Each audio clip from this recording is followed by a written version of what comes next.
Chapter 1161. Li Han's seclusion officially ended, not because he proved Goldbach's conjecture, but because Wang Linger gave him a bowl of soup during the Dragon Boat Festival. This bowl of lotus root and pork rib soup was not only good for the brain, but also for the body. After drinking the soup, he immediately came back to life. When he was grilling the fish, his movements became faster. This way, the fish was more tender, more uniform, and more delicious. In the past few years, Li Han had been obsessed with mathematics and the Dragon Boat Festival, so he did not neglect his skills in grilling fish. The fish had just been caught by Shou Ning. The academy had protected this lake very well. The fish in the lake were delicious and naturally free of pollution. Whether it was steamed, boiled, stewed, or barbecued, they were all very good ingredients. Li Xian did not have such good fortune this time. He did not bother Li Yi for the past 2 days because the Empress was pregnant again. The due date was around the new year, so he had to stay by her side. Shaning fed Li Yi a piece of fresh fish and asked, "When are we going back to Rui City? I haven't seen Xiaomu for a long time." Li Yi thought for a moment and said, "After the new year." He did not know when they would come back after leaving the capital this time. The journey was long. Although the old lady was healthy, she had to plan the route well to minimize the bumpiness and fatigue. Moreover, before leaving, she had to see some old friends in the capital and say goodbye to some people. Shaning suddenly lowered her head. Her eyes were a little dim. She said, "I have asked my mother. She said she wants to stay in the capital and will not go with us." Concubine Yen was the wisest woman Li Yi had ever met. This kind of person was usually very assertive. Shaning wanted her to leave with them, but she refused, so there was no room for negotiation. Moreover, as the old imperial concubine, she could not leave the capital city as she pleased. Li Yi held her hand and said, "Don't worry. I will come back with you to see her every year." Shaning's eyes lit up again. She suddenly leaned over and kissed him on the cheek. Then, she blushed and lowered her head to work on the grilled fish in front of her. In the distance, Li Han was flipping the roasted fish. He withdrew his gaze and let out a long sigh. "Big brother Han, if you're tired, you should rest for a while." The beautiful girl walked over, took out a handkerchief, and gently wiped the sweat off his forehead. Li Han peeked at Duan Wu, who was standing at the side.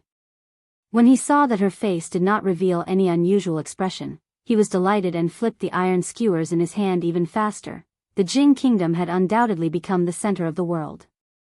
The capital was becoming more and more prosperous, gathering merchants from various countries.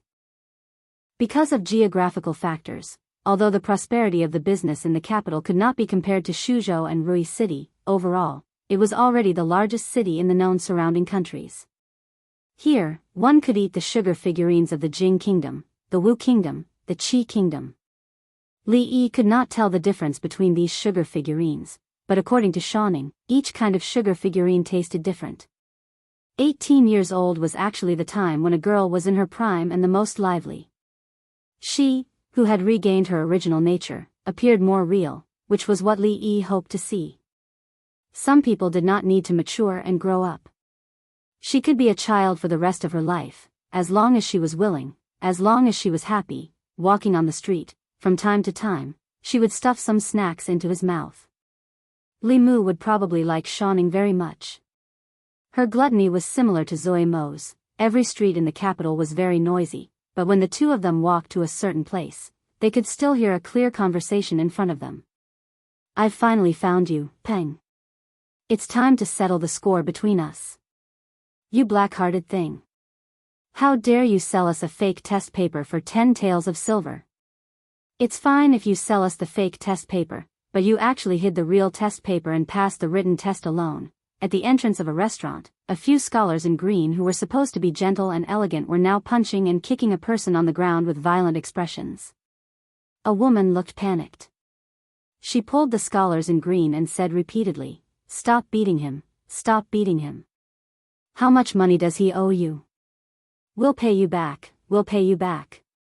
However, those people ignored her. They waved their hands impatiently, pushed her away, and said angrily, you can't blame us for doing such a dirty thing even if you beat him to death.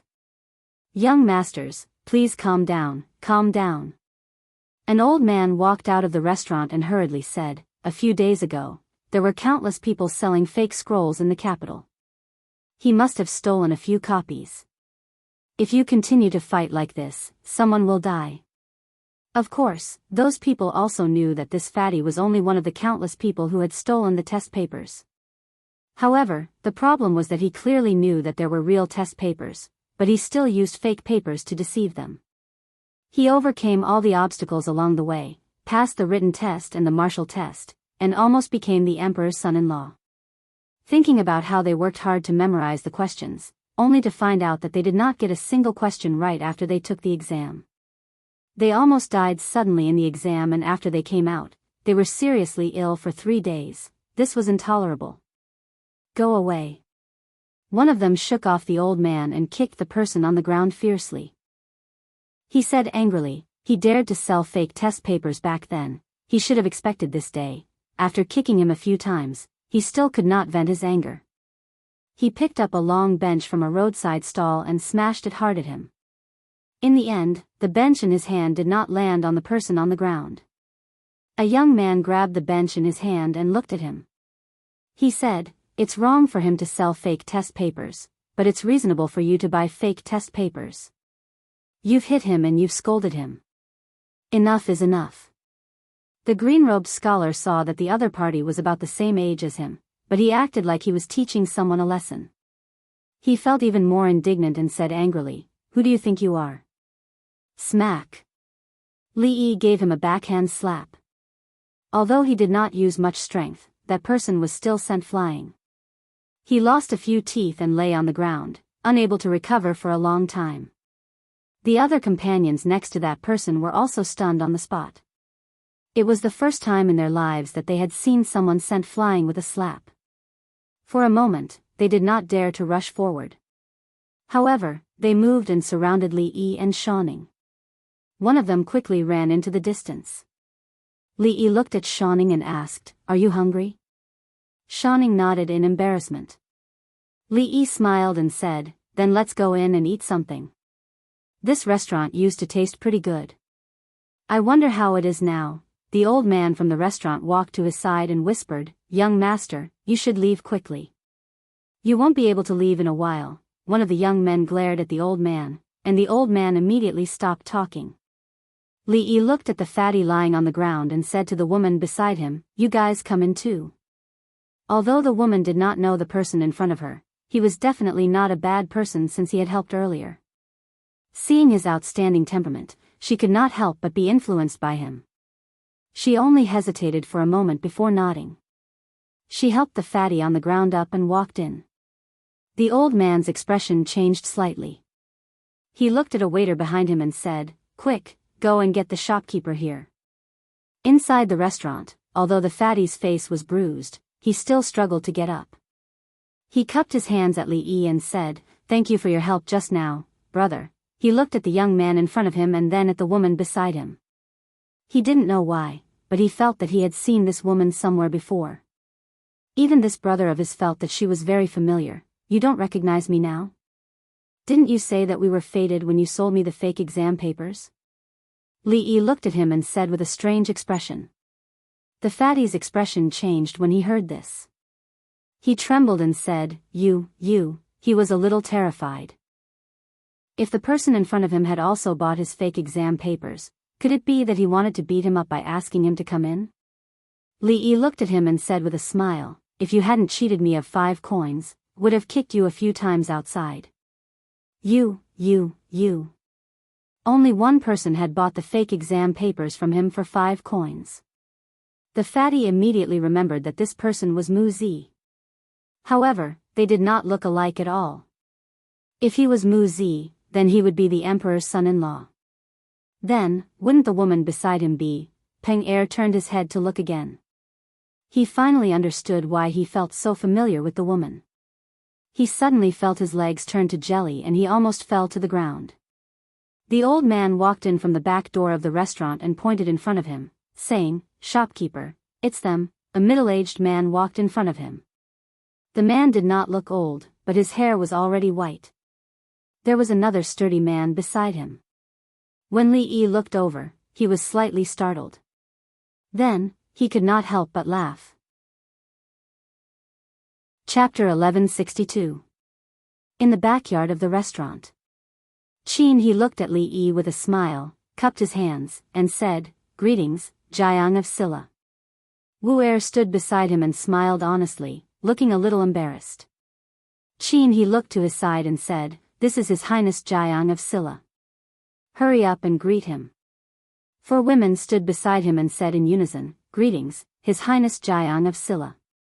Among the 4 women, Li Yi recognized one of them. She was Miss Lin of Silla, who had stirred up the entire capital with an unjust case several years ago and caused the Chu family to go from prosperity to decline. He had never seen the others before. After the 4 of them greeted each other, they left. He looked at him and explained, "The 3 of them are sisters." No matter how much he explained, he could not hide the fact that he was a beast. He might as well not be called He and change his name to Beast. Li looked at him and shook his head slightly, saying, "I haven't seen him for several years, but 5th Master has become such a beast." He looked at Shaning, who was sitting beside Li Yi, and said with a smile, "Compared to Jiang of Silla, we are the same." They were all beasts, and beasts would always feel a sense of intimacy because they were of the same kind. Li Yi looked around and asked, "5th Master is not in Qin Manor. When did he become the shopkeeper of this restaurant?" "Qin Manor is too big, but there are not many people. I am not used to living here." He smiled and said, "After father passed away, I sold Qin Manor and bought this restaurant. When I am free, I am a shopkeeper." It is not bad. Prime Minister Qin had already passed away a year ago. This old man had devoted his entire life to the Jing kingdom. In his later years, his family was ruined and he only had one son by his side. The rise of the Qin family was caused by Prime Minister Qin, and it also ended with Prime Minister Qin. Fortunately, the last few years of his life were peaceful, unlike Grand Tutor Chu, who ended up being cursed by thousands of people. 3 years ago, Grand Tutor Chu died of depression, and the Chu family became history. A generation of Grand Tutor Imperial Tutor had fallen to such a state. It was sad and lamentable. "Before my father passed away, he always wanted to see you." He helped him refill his cup of tea and said, "In those years, Grand Tutor Chu was despised by everyone. People began to call my father the scholar's bone of Jing Kingdom. He said that he wasn't a scholar's bone, he was just a bag of old bones with a bit of a scholar's persistence." He looked up at him and said, "He said that you are the bone of the Jing Kingdom, the real bone. Before you appeared, there were no bones in the Jing Kingdom, but now there are." Unfortunately, he can only see that after the Jing Kingdom has a bone, he can only stand up and walk forward 1 step, 2 steps, but he can't see any further. Li looked at him and suddenly asked, "Don't you hate him?" "Hate, of course I hate him." He nodded and said, "He was a good prime minister, but not a good father. Otherwise, the Qin family wouldn't have fallen to such a state, but..." As he spoke, he smiled and waved his hand, saying, "It's all in the past. Everything is fine now. People still have to look forward and not always look back." As for Li Yi couldn't give much of an evaluation. He was one of the few people he had met who understood. He admired and admired him. Perhaps it was because the 2 of them were both beasts in some aspects. He drank a cup of tea and said, "This time, the Jiang of Silla returned to the capital, but there was no news from the capital at all. I really find it a bit strange." Li Yi heard the meaning in his words. It was nothing more than every time he returned to the capital, he would cause a commotion in the capital, wanting everyone to know that he was back. This time, he was a little too low-key. He smiled and put down the cup. He stood up and said, "There will be news soon." Crash. In the restaurant, a young official with half of his face swollen flipped over a table and said angrily, "Where is he? Come out." As he walked into the restaurant, more than 10 young people came in one after another. These people had outstanding temperament and were dressed luxuriously. At first glance, one could tell that they were not ordinary people. Behind them, a group of officials quickly came in. Peng Er sat on the innermost stool. Seeing this scene, his body trembled. These people were all the sons of famous officials in the capital. How could they be alarmed? He immediately whispered to the woman beside him, "Quick, go to the back and tell that brother not to come out." After saying that, he realized that the person who bought the fake test papers with 5 copper coins was not an ordinary person. That was the current emperor's son-in-law. Moreover, with Her Royal Highness by his side, what did he have to be afraid of? The ones who should be afraid were those people. At this time, Li Yi and Shawnee had already come out from the back. The official with the swollen face pointed at Li Yi and said loudly, "That's him." A young man beside him looked at him and said with a frown, "You guys were beaten like this by him alone. Do you need to come to the county government to ask for help?" A man behind him smiled and said, "If I had known this would happen, I wouldn't have come to watch the show." What a waste of food and wine. As they talked, they didn't notice that behind them, several people's faces had changed dramatically. Their lips couldn't stop trembling, and they couldn't even stand steadily. Li Yi turned to look at Qin He and said, "It's not easy to take advantage of you. Give me all your specialty dishes." Qin He looked at Wu Er and said, "Go and arrange it. You're about to die, and you still want to eat." Half of the young official's face was swollen, and he couldn't speak clearly. He pointed at Li Yi and said, "That's him." The young man beside him looked at the yamen runners behind him and said, "What are you waiting for? Take him back to the county government first." The guests in the restaurant had already run away when these people came in. Li Yi and Shawnee picked a table and sat down. The group of yamen runners came to them. Seeing that they were so calm, they didn't dare to act rashly. Seeing this, the young man who had just ordered them was about to get angry, but he was pulled by someone behind him. The man said in a trembling voice, that seems to be Jiang of Silla, Jiang of Silla." Hearing this, the young man was stunned. For a moment, he didn't remember that there was a Jiang of Silla in the capital city.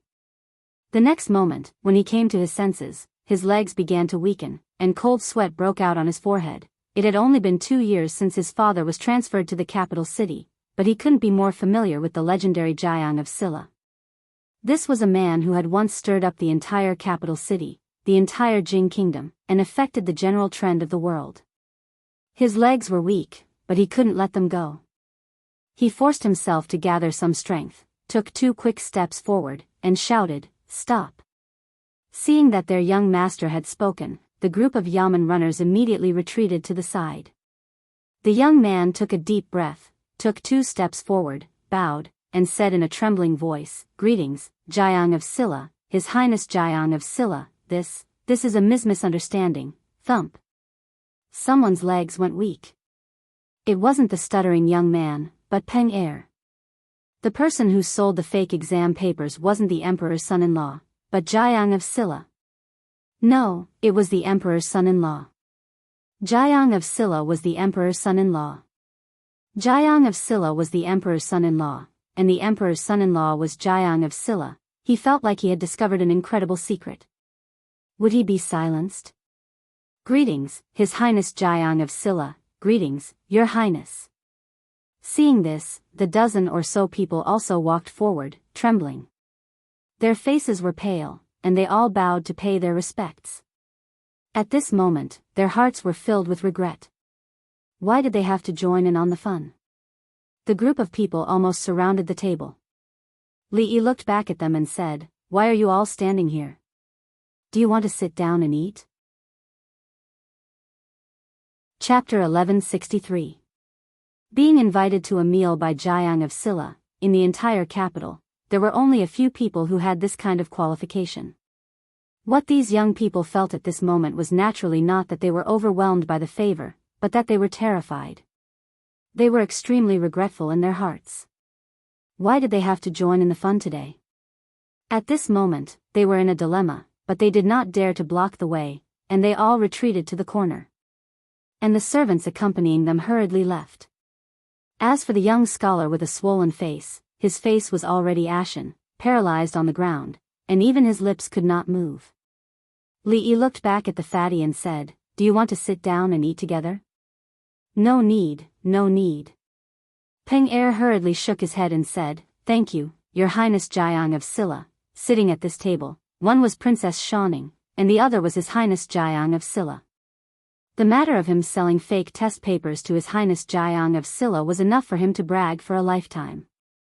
Eating at the same table with His Highness Jiang of Silla and Princess Shawning, what virtue or ability did he, Fatty Peng, have? Even the smoke on his ancestral grave did not dare to emit like this. Li Yi no longer forced him. He looked at him and said, "You can be considered to have hands and feet. If you use your mouth to do business, you will definitely not lose money. In the future, it is better to do less of this kind of thing." The woman next to Peng Er knelt in front of Li Yi and hurriedly said, "Brother Peng sold fake test papers just to treat my seriously ill mother. Please forgive him this time, Your Highness. We will definitely return the money in the future.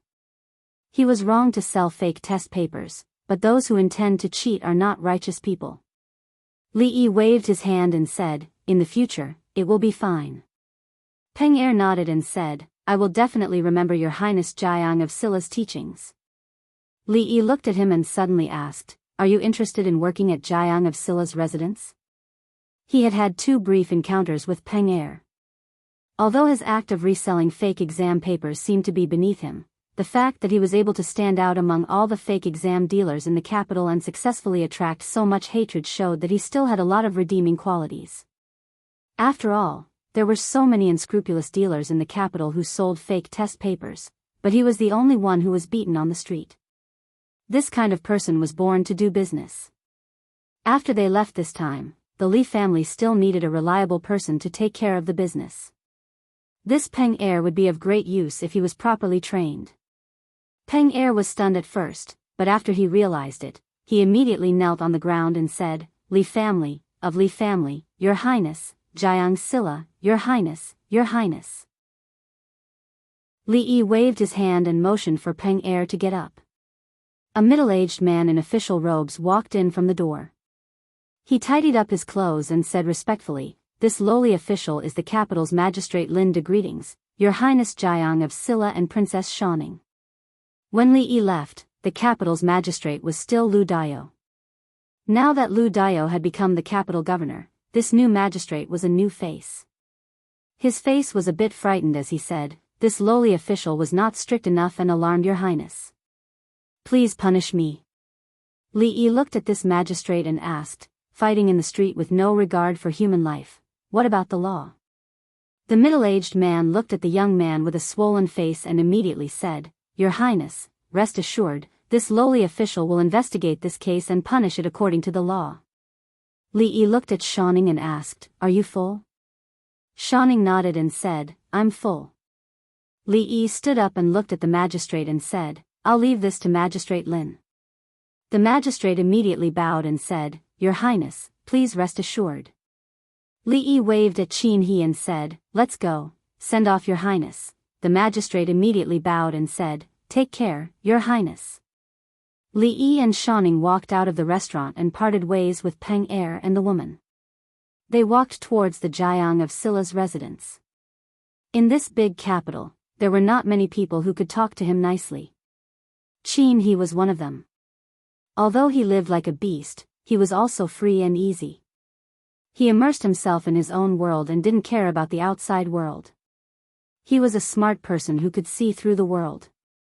At the entrance of the restaurant, Wu Er looked in the direction Li Yi disappeared in before looking away.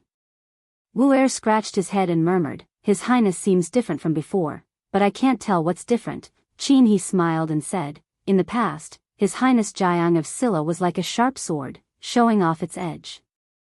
The current His Highness is still a sword, just that he has hidden the edge of the sword." Wu Er scratched his head. Although he still didn't understand, he was used to Fifth Lord not speaking human language. When they walked into the restaurant, the magistrate walked up and said with a smile, "I'll get someone to compensate for the restaurant's loss. There's no need for it to be doubled, just compensate at the original price." Qin He waved his hand and said, "Thank you in advance, magistrate." The magistrate's heart skipped a beat. This restaurant manager and Jiang of Silla seemed to be familiar with each other. His background should not be small. A smile appeared on his face again and he said, of course, after walking out of the restaurant, most of the young masters heaved a sigh of relief.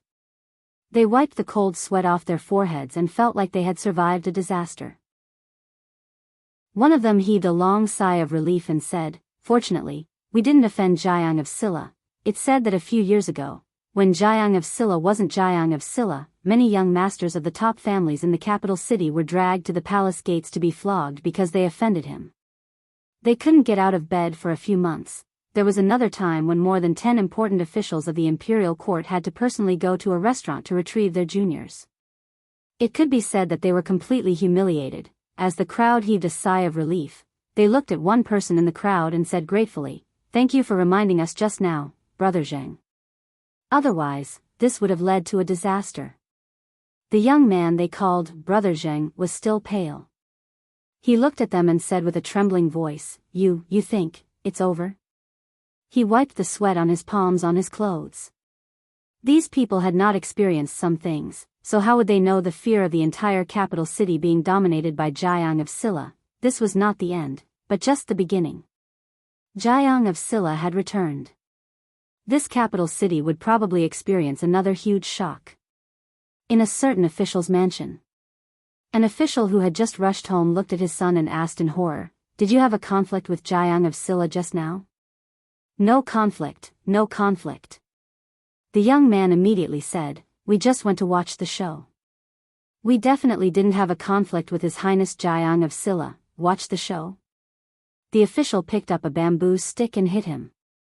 He said angrily, "Is His Highness Jiang of Silla's show something you can watch?" The young man looked at him and said tentatively, "Father, Jiang of Silla." Jiang of Silla didn't say anything and just let us leave. Nothing big happened, right? What do you know? The middle-aged man glared at him again and immediately walked out of the room. He said loudly, "Someone, prepare a generous gift, the thicker the better." At the same time, many official residences in the capital city had carriages full of gifts and were gathering in the same direction. Shui Mansion. Old General Shui drank the wine in his bowl and laughed. "Little brat, every time you come back, you cause such a big commotion. You don't even know to come to the Shui Mansion to take a look." An old woman poured him another bowl of wine and said, "His Highness Jiang of Silla's status is different now. When you see him, you can't act like this again. What's wrong with Jiang of Silla again?" Old General Shui curled his lips and said, "I lent the pillar that Jiang of Silla slept on when he went to court." Zheng Mansion. On this day, Xing Shichen, who was already the Minister of Revenue, changed into casual clothes and walked out of the mansion. Capital Governor's Mansion. On this day, Capital Governor Lu Dao did not bring any attendants with him and hurriedly left. Chapter 1164. Since returning to the capital, Li Yi had been staying with the Li family and had not returned to the Jiang of Silla estate. Today, the main gate of the Jiang of Silla estate was opened for the first time in several years. In front of the gate, there was an endless stream of carriages and sedan chairs. Most people put down their gifts and left in a hurry without even stepping through the gate. In the past few years, the Jiang of Silla estate had only left a few servants to clean the courtyard. This time, the officials and nobles of the capital had gathered, and the servants in the estate were somewhat overwhelmed. Shanning simply transferred some of the maids and servants from her princess residence over just to help them carry the gifts. Of course, not everyone put down their gifts and passed through the gate without entering. "Where's Zumo and Xiaomu?" This was the first thing Xing Shichen said after seeing Li Yi. Li Yi shook his head and said, "They're in Rui City. They didn't come back this time." Seeing the anticipation and excitement on Xing Shichen's face disappear in an instant, Li Yi glanced at Li Yi and said indifferently, "You're back." A mere Minister of Revenue dared to speak to him like this. After not seeing each other for a few years, Lord Seng had become a lot more arrogant. However, for the sake of Zumo and Xiaomu, Li Yi did not argue with him for his lack of manners for the time being. Lu Dao walked over quickly with an excited expression on his face and said, "Your Highness, you're back." Lord Lu's attitude was much better than his predecessors by many times. It's been 2 months since Zhejiang left the capital to investigate the unjust cases. I'm afraid he won't be back in a short time. Lu Dao looked at Li Yi and said with some regret, he must be very happy to know that your highness has returned to the capital." Hearing Lu Yizhong's name, Tsing Shichen looked at him and couldn't help but say, "Your Anxi County is really full of talents." Old Zhang was right. Lu Dao had originally been the magistrate of Anxi County. In less than 10 years, he had climbed to the position of the capital governor. He had reached the pinnacle of being a local official. As for Lu Yi, he had been promoted from an insignificant constable to the current Minister of Justice. His position was the same as Tsing Shichen's. He could be called a legend in the bureaucracy. The former magistrate of Qing and Dong Wenyun was now the Minister of the Right. The former Anxi County lieutenant was now a king. No one would believe that there were so many big shots in a small county. The three of them sat in the courtyard. Li Yi ordered the kitchen to prepare a few dishes and a pot of wine. Lu Dao couldn't let go of him because of his identity. Tsing Shichen ignored him because he didn't see Zuimo. After a few glasses of wine, they all started to talk. "Your Highness."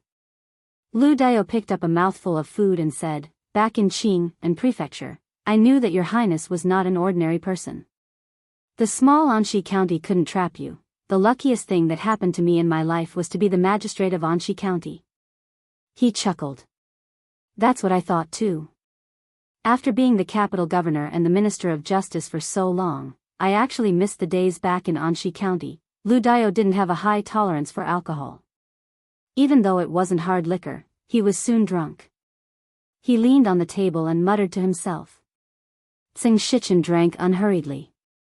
After Lu Dao was drunk, he took another sip of wine and said slowly, "Back then, Big Brother was framed. In order to protect the Zheng family, he took all the blame. His family was destroyed. At that time, my official rank was too low, and I could only watch. Later, I climbed to the position of Assistant Minister of the Ministry of Revenue and repeated what that person had done to Big Brother. Later, I let him die on the road of exile. Revenge was taken, but the Zheng family was no longer the Zheng family. Later, when Zumo came to the capital, she didn't want to acknowledge me as her second uncle. She liked me so much when she was young." Tsing Shichen took a big gulp of wine and smiled. "I still have to thank you for this, Your Highness Jiang of Silla." He picked up the wine pot and drank to his heart's content. Then, he stood up and patted his shoulder. "Don't let Zumo be wronged, I beg of you." Tsing Shichen walked away reeking of wine. Li Yi knew that he wasn't drunk. In this world, there were always some people with special plots. Princesses and empresses were considered normal.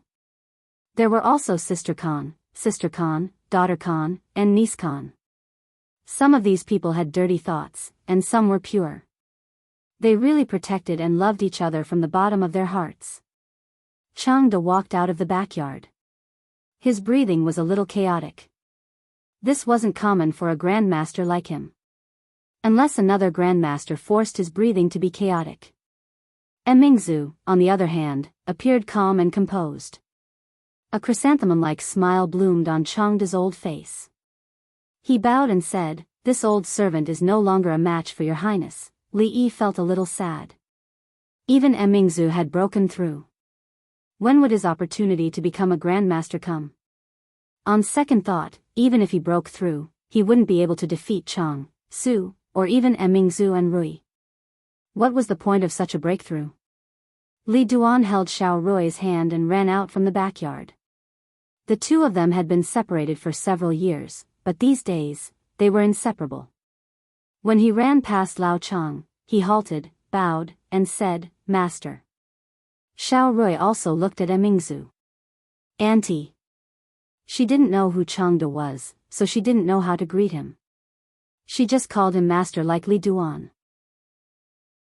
Li Duan looked at Mingzhu and hesitated for a moment before saying, "Auntie." Before Li Yi could correct him, he ran outside with Xiao Rui. "The Zhao kingdom has sent an ambassador." Mingzhu sat beside him and said, "In the past few months, Zhao Yi personally led the army and broke through the cities of the Zhao kingdom with irresistible force. Now, half of the Zhao kingdom has fallen into the hands of the Qi kingdom." Li Yi thought about it and asked, "The Zhao kingdom wants to borrow troops?" Mingzhu nodded and said, what the courtiers mean is that although we have old grudges with the Zhao kingdom, if the Qi kingdom conquers the Zhao kingdom, it will become a greater threat to us. In order to prevent the Qi kingdom from growing stronger, we should send troops. Li Yi shook his head and said, I'm afraid it's too late. Sending troops was not something that could be done on a whim. Not only did they have to mobilize the troops, they also had to prepare rations and pay for the troops. In addition to the long journey, by the time the troops guarding the borders received these orders, it would already be too late. This time, it could be said that Zhao Yi had made up his mind to go crazy. He was the kind of person who would kill anything that stood in his way. His expansion would eventually become a serious problem for the Wu kingdom and the Jing kingdom.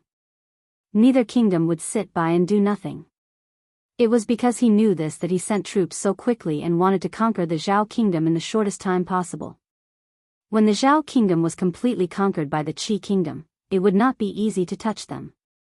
Mingzi nodded and said, even if it's too late, we have to be prepared. Once the Qi kingdom grows stronger, they will eventually point their spear at us. Li Yi shook his head and said, Zhao Yi is a smart man. Without heaven's punishment and cannons, he will not send troops to the Jing kingdom or the Wu kingdom. The emergence of gunpowder and cannons had made the Jing kingdom and the Wu kingdom look like they had turned on a cheat code. In terms of military strength, they had rapidly advanced to the forefront of the world.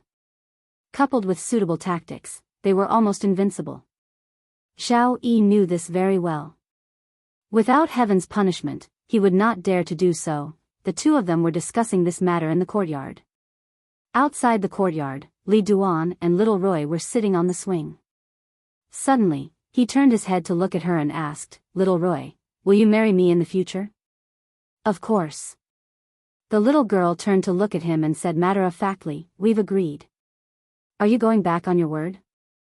No, no. Li Duan hurriedly shook his head and said, however, if you marry me in the future, you can't call that aunt anymore. Why not? The little girl blinked and looked at him curiously. What else can I call you if not aunt? Call me mother, Li Duan thought for a moment and said, also, the little auntie who gave you the candy just now, you can't call her little auntie. You have to call her Lil, Miss like me. The affairs of the Zhao kingdom were attended by countless important officials in the imperial court. A few days before the new year, Li Yi went out to visit a few old generals and gave them the gifts he had received a few days ago. Then came the new year. On the third day of the first lunar month in the 5th year of Jingping, something big happened in the capital city. Even for the entire Jing kingdom, this was a major event. On this day, the empress gave birth to a baby boy. Both mother and child were safe. Chapter 1165. Li Xian was so happy that he went crazy. Seeing him stand up and sit down and stand up again with an uncontrollable excitement on his face, Li Yi suddenly felt a little distressed for Li Xian's son, who didn't even have a name until now. His name was the Emperor. Empress Wang Qin gave birth to 2 princesses, and imperial concubine Shen Su gave birth to a princess. Li Xian's hair was about to turn white from worry. If Xiao Rui was a prince, Li Yi felt that Li Xian had already titled himself as the emperor. The next day, Li Xian announced the news that the empress's legitimate son would be the crown prince. If it wasn't for the fact that his youngest son couldn't even crawl, then the imperial edict would be the succession edict. The one who was obviously relieved was Li Han. Li Yi clearly felt that he walked a lot more briskly. Li Han was 17 years old this year, which was definitely considered young. Young people were prone to make mistakes and didn't think about things comprehensively. Most of the time, they could only see the surface. Li Xian's crown prince didn't even have teeth. Even if he was educated according to the standard of an emperor, it would take at least 10 or 20 years for him to be able to take charge. Li Xian couldn't wait for 10 or 20 years. Therefore, before Wang Qin gave birth to the crown prince, Li Xian still had a bit of face. He would take into account all aspects and not pass the throne to Li Han. Now, he would not pass the throne to Li Han, but His Royal Highness Prince Jin couldn't run away. Because the crown prince was still young. When the emperor experienced the suffering of the people, he needed someone to assist him, looking at Li Han talking to Duan Wu with a smile on his face. Li Yi couldn't bear to break his dream, so he let him sleep a little longer for the time being. This year's court meeting was not on the first day of the first lunar month. Those days were the Empress's due date. In the royal family, this was a first-class event, so the date of the court meeting naturally had to be postponed. Now, it was a double happiness. Li Yi originally did not want to participate in the Grand Court Assembly, but he wanted to see what Mingzu looked like wearing a phoenix crown and a phoenix cloak. She would only wear those clothes when she was in court. Shaning, who was in charge of the Women's Union and many colleges in the capital, would also appear at the Imperial Court Conference. The Qi Kingdom, the Wu Kingdom, and the Zhao Kingdom had all sent envoys to the Jing Kingdom. This time, they didn't just send envoys casually. Instead, they sent envoys to the Jing Kingdom with formal etiquette. This was probably the pinnacle of diplomatic relations in the history of the Jing Kingdom. Your Highness. Your Highness Jiang of Silla. Greetings, Your Highness Jiang of Silla.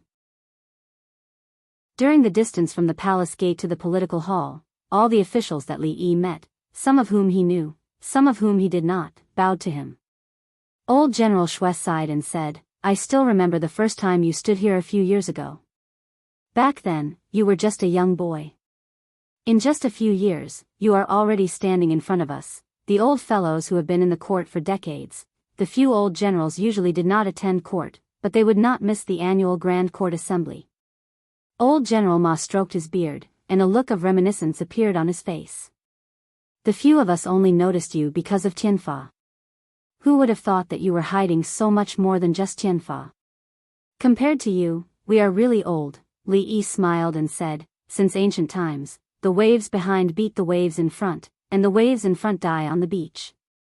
This is normal, Old General Shui suddenly looked at him and shook his head. He said, you have changed a lot over the years, but your shamelessness has always been on par with Old Man Ma, surnamed Shui. In terms of shamelessness, I am still 10 feet away from you. Li Yi smiled as he watched the two of them start their daily bickering. Then, he turned around to take a look. He was sitting at the front of the court. Li Xian had sent someone to bring a chair over, but he had rejected it. From his position, there were more than 100 civil and military officials in the hall. They stood orderly, and their faces were full of smiles, mixed with a trace of pride and arrogance. Behind them, there were still countless figures outside the hall. No matter how big the legislative hall was, it could not accommodate all the officials who had come to the capital to attend the Grand Court Assembly. This was the Jing Kingdom that he did not have any sense of belonging to in the beginning. Now, step by step, he had completely integrated into the Jing Kingdom. At a certain moment, the hundreds of officials suddenly bowed at the same time and said loudly, Welcome, Your Majesty, welcome, Princess Royal. After Li Xian sat down, he raised both of his hands and said calmly, Everyone, please rise. After that, it was time for the Grand Court Assembly to go through the proper procedures. Since ancient times, emperors have established themselves in order to rule over the world. They must establish a dynasty and establish the foundation of the country, so that the ancestral clan and society can rest without borders. I, the emperor, have been trembling all night and look up to my ancestor, Mo Lai. My legitimate son, Li Zhe, is a hero, and belongs to the will of the heavens.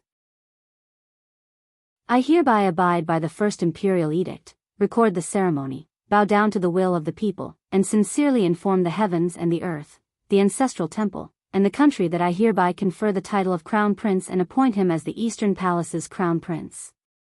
This was the first imperial edict announced by the eunuchs in the Grand Court Assembly. Li Xian's intention to shift the blame to others had been going on for several years. This little fellow, Li Zhe, became the Crown Prince on the first day of his birth, and became the future master of the Jing Kingdom.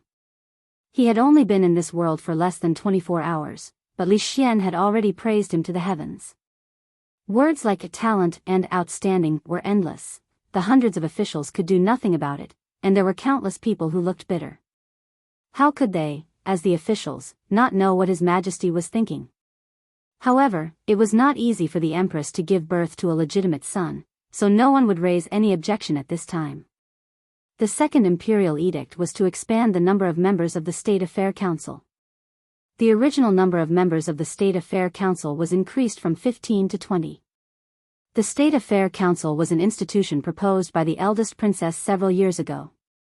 The members of this institution were composed of 2 prime ministers, 6 ministers, the imperial censor, the governor of the capital, and several important officials. Among them, the name of Prince Jean, Li Han, was also included. No one was allowed to monopolize the power when there was a difficult decision to be made. The members of the State Affair Council had to discuss and make a decision together, and then report it to His Majesty or the eldest princess.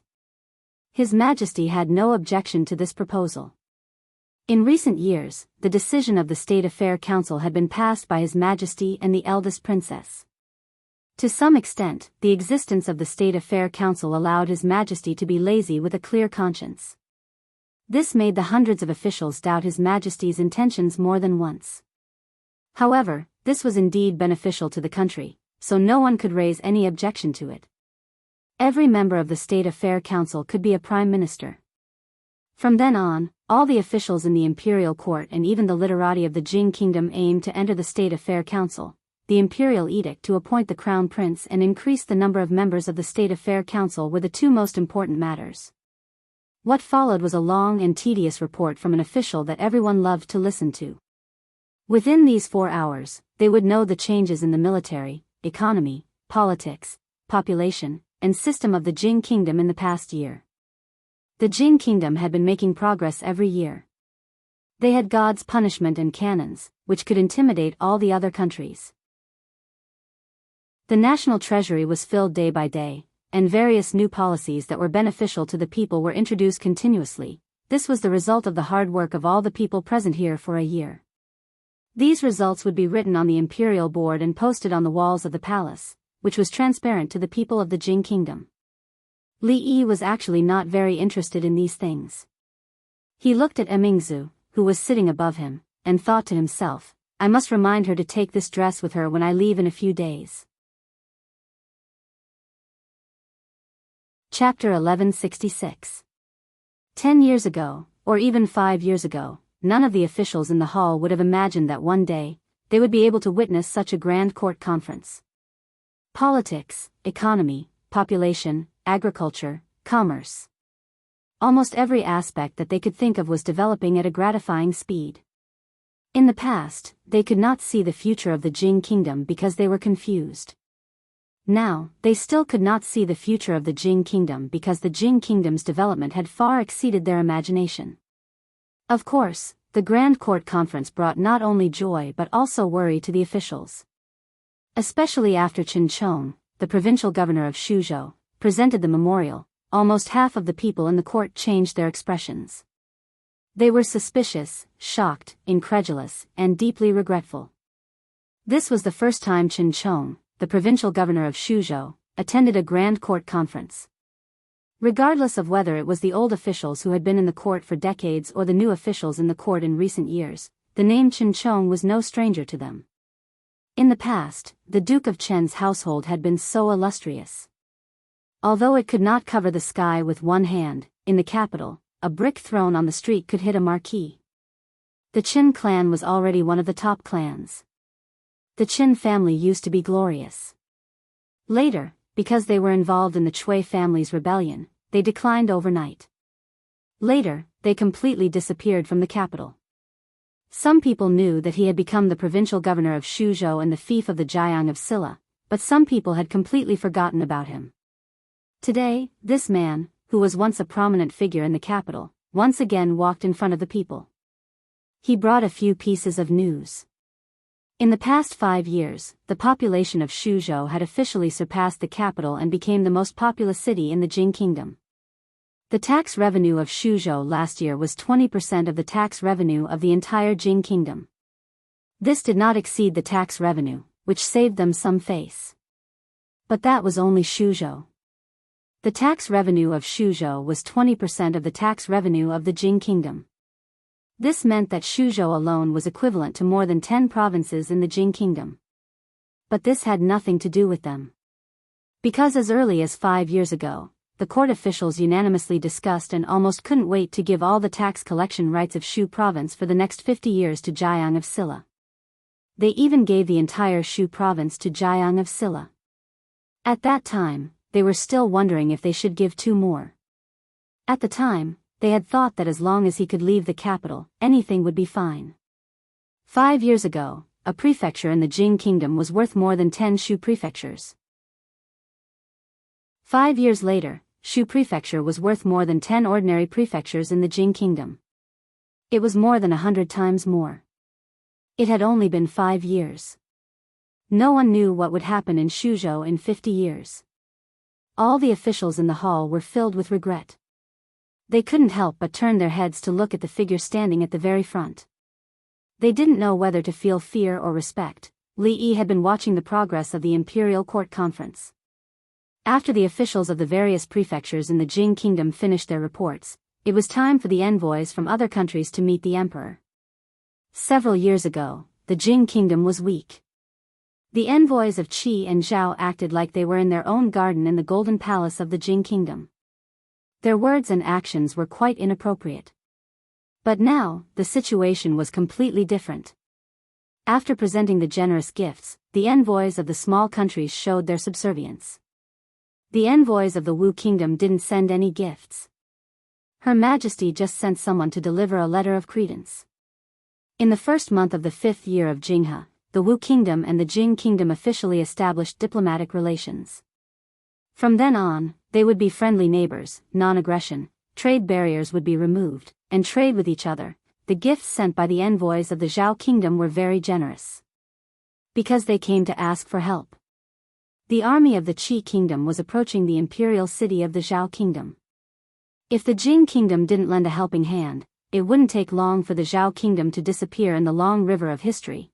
Although the envoys of the Qi kingdom were not as enthusiastic as those of the Wu kingdom, they also expressed their intention to establish diplomatic relations. When they presented themselves, the envoys of the Zhao kingdom kept a straight face from the beginning to the end. The imperial court conference started in the morning and lasted for several hours. It didn't end until the afternoon. A few of the old generals and some of the senior officials in the court had already been given a seat by Li Xian before the court session had even begun. The younger officials, on the other hand, had been standing the entire time. When the court session ended, almost all of them were limping. It was just a few hours. Li Yi didn't feel anything. After the imperial court conference was over, he was the first to leave. He didn't walk far when he heard a hurried voice behind him. "Your Highness Jiang of Silla, Your Highness Jiang of Silla." The voice was very familiar. Li Yi turned around and saw Wei Liang jogging toward him. Wei Liang came with the envoy of the Wu kingdom. Li Yi saw him just now. It was just that it wasn't convenient to talk to him in that situation. Li Yi and Wei Liang hadn't seen each other for a long time. He smiled and asked, "How is your empress?" Wei Liang smiled and said, "Her Majesty has just ascended the throne. Everything is fine. It's just that she's a little busy with the affairs of the state every day. To wear the crown, one must bear its weight." Mingzu was like that. Yang Liuqing was also like that. The Wu kingdom had just settled down. There were many things waiting to be done. Of course, she would be very busy. There were many things that she had never touched before. However, he had old man Wang and the others to watch him. He wouldn't make any big mistakes. "Brotherly, long time no see." Another voice came from his side. Li Yi turned his head and saw Yang Yanzhou, who had just walked out of the hall. He was here on behalf of Zhao Yi. His purpose was naturally to stop the Jing kingdom from helping the Zhao kingdom. However, the imperial court of the Jing kingdom had already made a decision on this. Although the Jing kingdom and the Zhao kingdom had old grudges, the Qi kingdom was ambitious. They would never let the Qi kingdom become stronger. Half a month ago, the order to stop the Qi kingdom and help the Zhao kingdom had been sent out urgently. By now, the Jing kingdom's army at the border of Qi and Zhao must have taken action. Li Yi shook his head and said, "What are you doing here instead of staying by Zhao Yi's side?" Zhao Yi must know that no matter who he sends, it will be useless. Yang Yanzhou smiled and said, I have to try to know whether it will be useful or not. Now that you have tried, is it useful? Yang Yanzhou shook his head with a bitter smile. Li Yi was too lazy to talk about these things. He waved his hand casually and said, before I came out, there was still soup in the pot. If you don't want to talk about national affairs, you can come to the mansion of Jiang of Silla when you have time. Of course. Wei Liang waved his hand. Yang Yanzhou smiled and said, in that case, I will pay a visit to Brother Li tomorrow. The officials who came out of the hall were surprised to see His Highness Jiang of Silla and the envoys of Qi and Wu talking cheerfully and wittily. It was obvious that this was not the first time they had met each other. They naturally did not think that Jiang of Silla had committed treason. However, even the envoys of the Qi kingdom and the Wu kingdom seemed to be on good terms with him. Whether he was in the capital or not, Jiang of Silla was still the same Jiang of Silla. An official looked at the back of Jiang of Silla disappearing. He quickly took a few steps forward and said to the slowly walking Prime Minister Shen, Prime Minister Shen, Shu Province cannot be handed over to Jiang of Silla like this. Chapter 1167. The Shu province of today was no longer the Shu province of the past. The Shu province of today was practically the largest treasury of the Jing kingdom. In just 5 years, it had surpassed the capital in terms of population and economy. Who knew what it would be like in 50 years? A country within a country? This was something that he absolutely did not want to see. This was also something that all the officials in the court did not want to see. Even though they had unanimously decided to give Shu province to the Jiang of Silla a few years ago, what was credibility? What a country needed was always profit. The official walked up to Shenxiang and said hurriedly, just now in the hall, you must have heard what Provincial Governor Chen Chong said. The Shu province is so rich now. The court must take it back. Shenxiang, who had been walking slowly, stopped in his tracks. His eyes turned cloudy. He looked at the official and asked, what did Minister Wei just say? The middle-aged official looked at him and repeated, we must take back Shu province from the hands of the Jiang of Silla. Shenxiang asked doubtfully, the Jiang of Silla? What's wrong with the Jiang of Silla? The middle-aged official moved closer to him and raised his voice. The Jing kingdom's Shu province cannot fall into the hands of the Jiang of Silla again. Shenxiang asked in surprise, Shu province? What's wrong with Shu province? The middle-aged official was speechless. Shenxiang pointed at his ears and smiled, I'm getting old.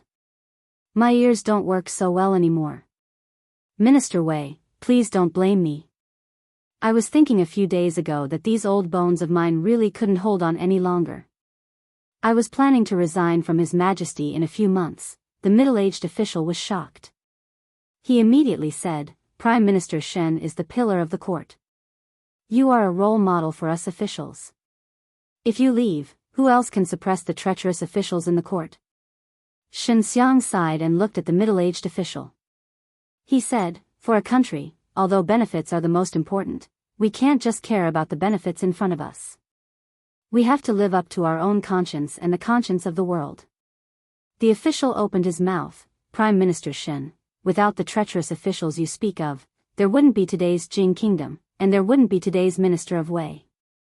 Shenxiang looked at him. His back was no longer bent, and his eyes were no longer turbid. He spoke again, His Majesty hasn't said anything. Minister Wei, you don't have to worry about these things. Before Prime Minister Shen left, he looked at him again and said, today, the people standing in the court already owe him too much. We can't owe any more.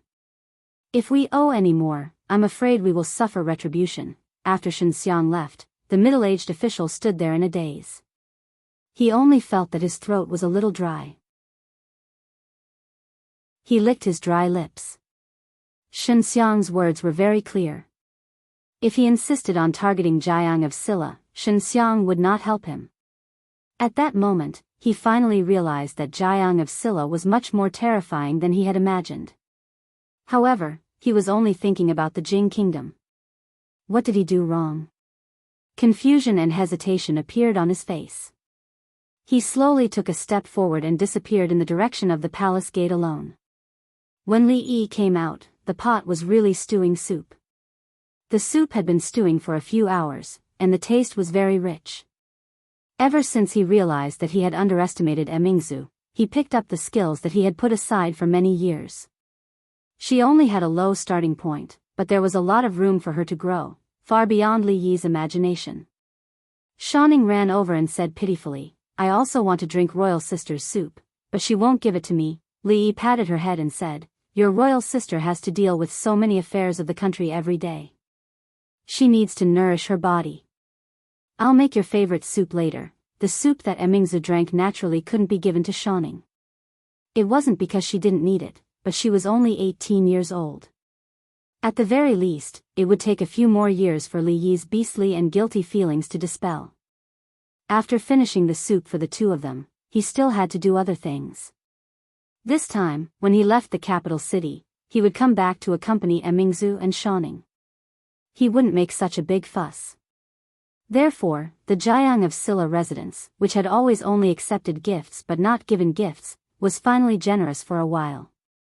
Today, Li Yi held a banquet in the residence. It wasn't a big banquet, but he sent invitations to all who he thought needed to say goodbye. The first person to visit was Lu Yi. He had just finished patrolling the Beijing-Hebei region. After entering the small courtyard, he quickly walked up to him with a slightly excited face. "Your Excellency, you're back." When he was still a county lieutenant, Lu Yi called him Your Excellency. This form of address had almost never changed over the years. Li Yi habitually patted him on the shoulder and said with a smile, "You're already a minister." Shows some of the minister's manner and aura. The minister of the Ministry of Justice, who had always been impartial and upright, showed an embarrassed expression at this moment. Lu Dao and Sing Shichen visited him at the same time. Both of them came from the Anxi County government, so they naturally contacted each other frequently in the past few years.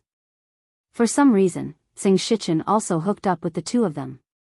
Two ministers and a governor of the capital city had already occupied 3 seats in the State Affairs Council. As soon as Lu Dao and Sing Shichen sat down, Li Yi heard a rough voice. "Ha ha ha, little Li, I've known you for so many years, but this is the first time I've taken advantage of you. Today, take out all the good wine in your residence. I want to drink to my heart's content. Little brat, this is a once-in-a-lifetime opportunity. You must treat me with good wine and good dishes." It was rare for old General Xue and old General Ma to be united. There was no question of who was bigger or smaller, or who could urinate higher or further. It seemed that they were ready to make a killing on Li Yi. Li Yi smiled and said, "Rest assured, old generals. Today, I will personally cook and treat you well." Li Han had originally planned to sneak out with Duan Wu, but Li Yi conveniently grabbed him as a helper. In the entire capital, Li Yi really could not find a more qualified roaster than him. The fish caught from the lake of the Mathematics Institute were still fresh, and there was no shortage of sauce. All that was left was Li Han. Dong Wenyun came together with the Shen family and the Wang family. Dong Wenyun was the son-in-law of the Shen family. The Shen family could be considered as one family with 2 prime ministers and an imperial concubine in the palace. However, the Wang family's empress gave birth to the crown prince. It was hard to say who would be the final winner. However, at least on the surface, they seemed to be in harmony. There were also some relatives of the Li family, but there were only a few of them. Wei Liang and Yang Yanzhou also chose to freeload today. Li Yi reckoned that he had to find a few helpers. Otherwise, he would not be able to handle so many people at once. Today, the Jiang of Silla residence, from the inside to the outside, from the master to the servants, everyone was exceptionally busy. Wei Xian stood at the entrance of the Jiang of Silla residence and hesitated for a long time. He did not know whether he should step in or not. After he returned, he thoroughly investigated the information about the Jiang of Silla. The results of the investigation made him unable to sleep for the entire night. His poetry was unparalleled. Even an uneducated child could recite a few sentences. Every word of his could be sold at a sky-high price. He had never seen anyone whose calligraphy was sold at a price of a word. He had reached the peak of what a scholar could achieve. He improved the art of interrogation by torture and reduced the number of cruel officials in the Jing kingdom. He offered the horseshoes and created the Heavenly Punishment Society. The army of the Jing kingdom was invincible and invincible. With his own strength, he repelled the diplomatic mission of the Qi kingdom and preserved the dignity of the Jing kingdom. He established the school of mathematics and started a new school of mathematics. He eliminated a large number of vermin in the court, the politics, economy, military, commerce, agriculture of the Jing kingdom. As long as Wei Xian could think of it, the shadow of Jiang of Silla could be seen. Because of this, he was trusted by the emperors of 2 dynasties. He became the youngest minister of the imperial court in history and the only foreign official in the history of the Jing kingdom to be conferred the title of prince. He had also reached the peak of what an official could achieve. Such a person should be valued by the emperors. However, due to various reasons, he left the capital city for 5 years. Wei Xian admired the Jiang of Silla very much. He even prostrated himself before him. Wei Xian admitted that the officials had wronged him. However, Shuzhou was the Jing kingdom's Shuzhou, not the Jiang of Silla's Shuzhou. He handed the name card to the concierge and said, "Please report that I, Wei Xian, request to meet the Jiang of Silla."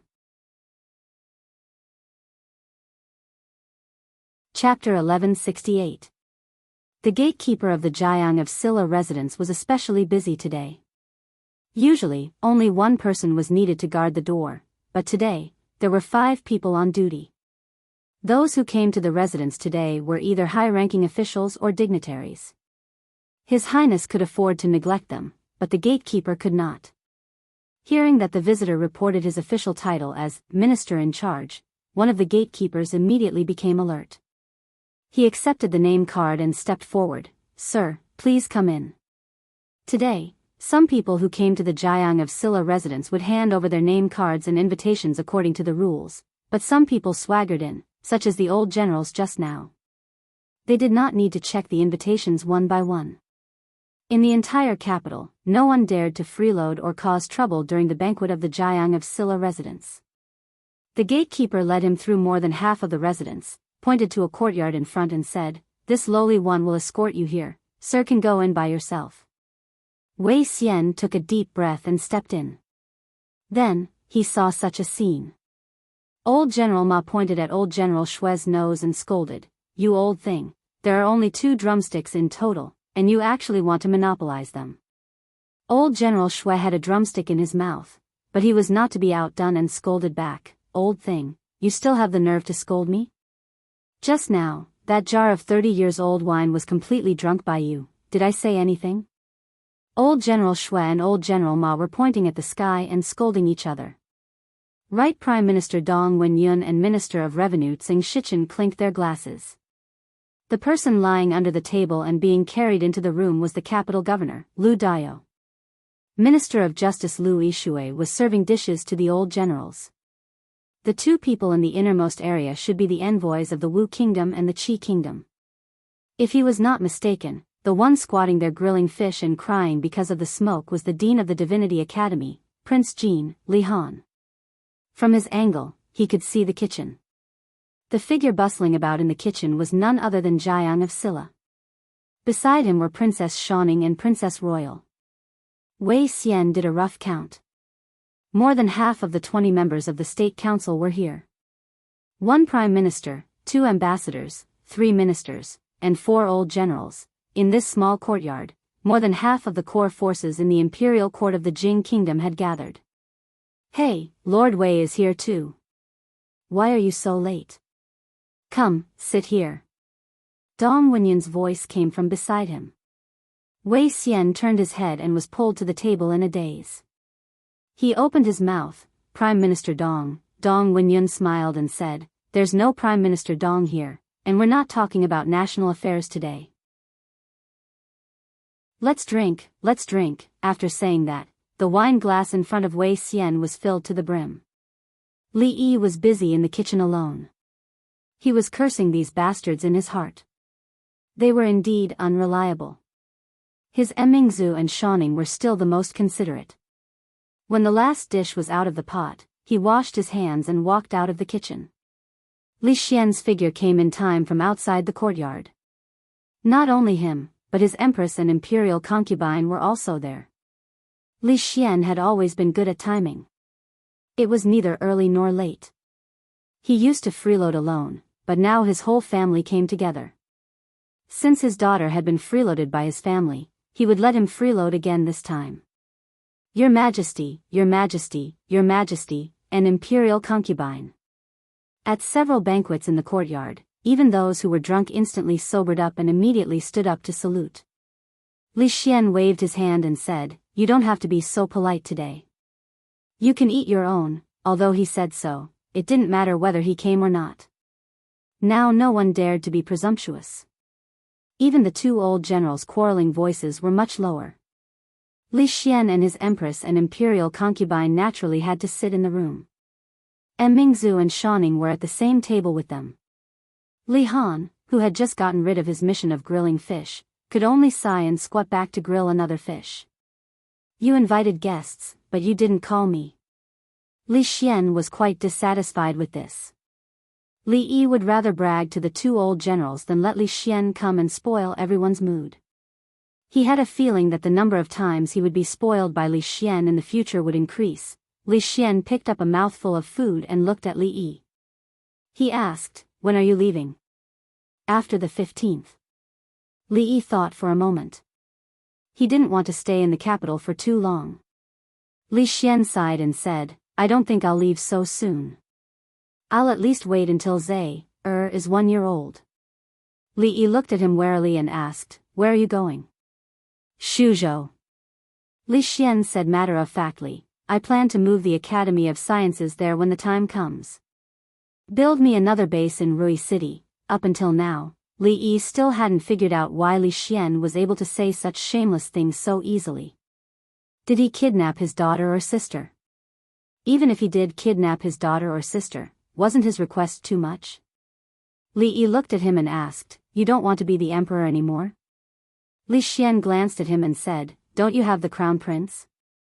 Li Yi looked behind him. Li Xian's crown prince was lying on the bed asleep with 4 palace maids watching over him. "Your crown prince can decide the affairs of the country for you. Don't you have the State Affairs Council? What if the State Affairs Council can't decide?" "Brother, sir, the fish is here." Li Han brought the grilled fish over. Li Yi looked at Li Han and didn't say anything. Li Xian picked up a piece of fish and looked at Li Yi. He suddenly said, "I plan to make Duanwu a princess. What do you think?" Hearing Duanwu's name, Li Han immediately pricked up his ears. Li Yi shook his head. "I don't have any objections. Duanwu and Xiao Han are a perfect match. However, she has the status of a princess. If she marries Xiao Han, others won't gossip about her." Li Xian looked at Li Han and asked, "Xiao Han, you're going to be 18 soon. Brother plans to betroth Duanwu to you. It's time for you to fulfill your marriage with the Wang family. Why don't we do it together?" Li Han was overjoyed, but his face was serious. "It's all up to you, brother." Li Xian nodded his head and said, "Brother has to go out for a while. Zhe is too young to be the crown prince. As his uncle, you should help him. Brother plans to let you be the regent for the time being. What do you think?" Li Han picked up a piece of fish and almost dropped it on the ground. It turned out to be a multiple-choice question. A. Marry Duanwu and Ling B. Regent. This was not a single-choice question. Either A and B choose at the same time, or neither. Li Han took a deep breath and sighed. "It's all up to you, brother." The officials in the courtyard didn't know that their emperor used a meal to change the structure of the Jing kingdom for the next few years or even more than 10 years. There are gains and losses. The current Prince Jin, the future Prince Regent, will regard this truth as the true meaning of life for a long time. The banquet ended earlier than Li Yi expected. Because of Li Xian, the officials present all took their leave after eating and drinking their fill. Li Yi stood in the courtyard, sighed, and said, "Why do you think the late emperor passed the throne to you?" Li Xian looked depressed. I don't want to. A figure crawled out from under the table. He patted the dust on his body and bowed. This official greets Your Majesty and Jiang of Silla. Li Yi looked at him. This is Wei Xian, Minister of Revenue. Li Xian looked at him and said in surprise. You don't know the guest you invited? Li Yi didn't know this Minister of Revenue. It was reasonable to say that a dignified Minister of Revenue shouldn't be here for a meal. Li Yi looked at him and asked, Minister Wei, what's the matter? Today, Wei Xian ate the chicken cooked by Jiang of Silla and the fish roasted by Prince Jin. He also saw the many ministers and pillars of the court. Standing in this small courtyard and standing in the main hall was a completely different side. He also heard the conversation between His Majesty and Jiang of Silla. This official admires His Highness Jiang of Silla very much. He took a step back and bowed to Li Yi. I heard that His Highness is leaving. This official came uninvited to see His Highness off. I hope His Highness doesn't mind. Chapter 1169. Since the day the Crown Prince was born, the capital city had been immersed in jubilation. This kind of jubilation would probably last until the Lantern Festival. In the days before the Lantern Festival, the court was usually not in session, but this year, there were many government decrees. The first was naturally the crowning of the Crown Prince, which was a major event related to the livelihood of the people. Then, the court announced to the public that they would help the Zhao Kingdom, helping the Zhao Kingdom to resist the Qi Kingdom. The formal establishment of diplomatic relations with the Wu Kingdom. From then on, the two countries would be equal and mutually beneficial, which could be regarded as the third major event. Zhao Yi's plan failed, and Yang Yanzhou was about to return in vain. This time, I'm afraid I can't see you off, brotherly. Yang Yanzhou would leave in 3 days. And Li Yi would stay a few days longer than him. Li Yi looked at him and shook his head, saying, Isn't it good to stay obediently in your Qi kingdom? Why do you have to go through so much trouble? Yang Yanzhou smiled and said, His Majesty often said that a person's life is only a short few decades. Once it's over, you can't go back. Since that's the case, you might as well be bold, see the people you want to see, do the things you want to do, and live in this world not in vain. Why didn't Li Yi realize before that Zhao Yi had the potential to be a philosopher, and a chicken soup philosopher? However, that was his business. A queen lover was not qualified to laugh at an emperor lover. Zhao Yi was free to do whatever he wanted. He nodded and said, Then I wish him good luck. Yang Yanzhou nodded and said, Since His Majesty ascended to the throne, he has been working day and night and has been sick. He has caught a cold for several months and hasn't recovered. I hope Brother Li's auspicious words. Wei Liang left the second day after Yang Yanzhou's departure. Both the Wu Kingdom and the Qi Kingdom had just stabilized their regimes, but the two countries were walking in completely different directions. Zhao Yi wanted to strengthen the country through external expeditions, while Yang Liuqing wanted to take the path of stability and peace. This was also the plan that Li Yi had formulated for her from the beginning.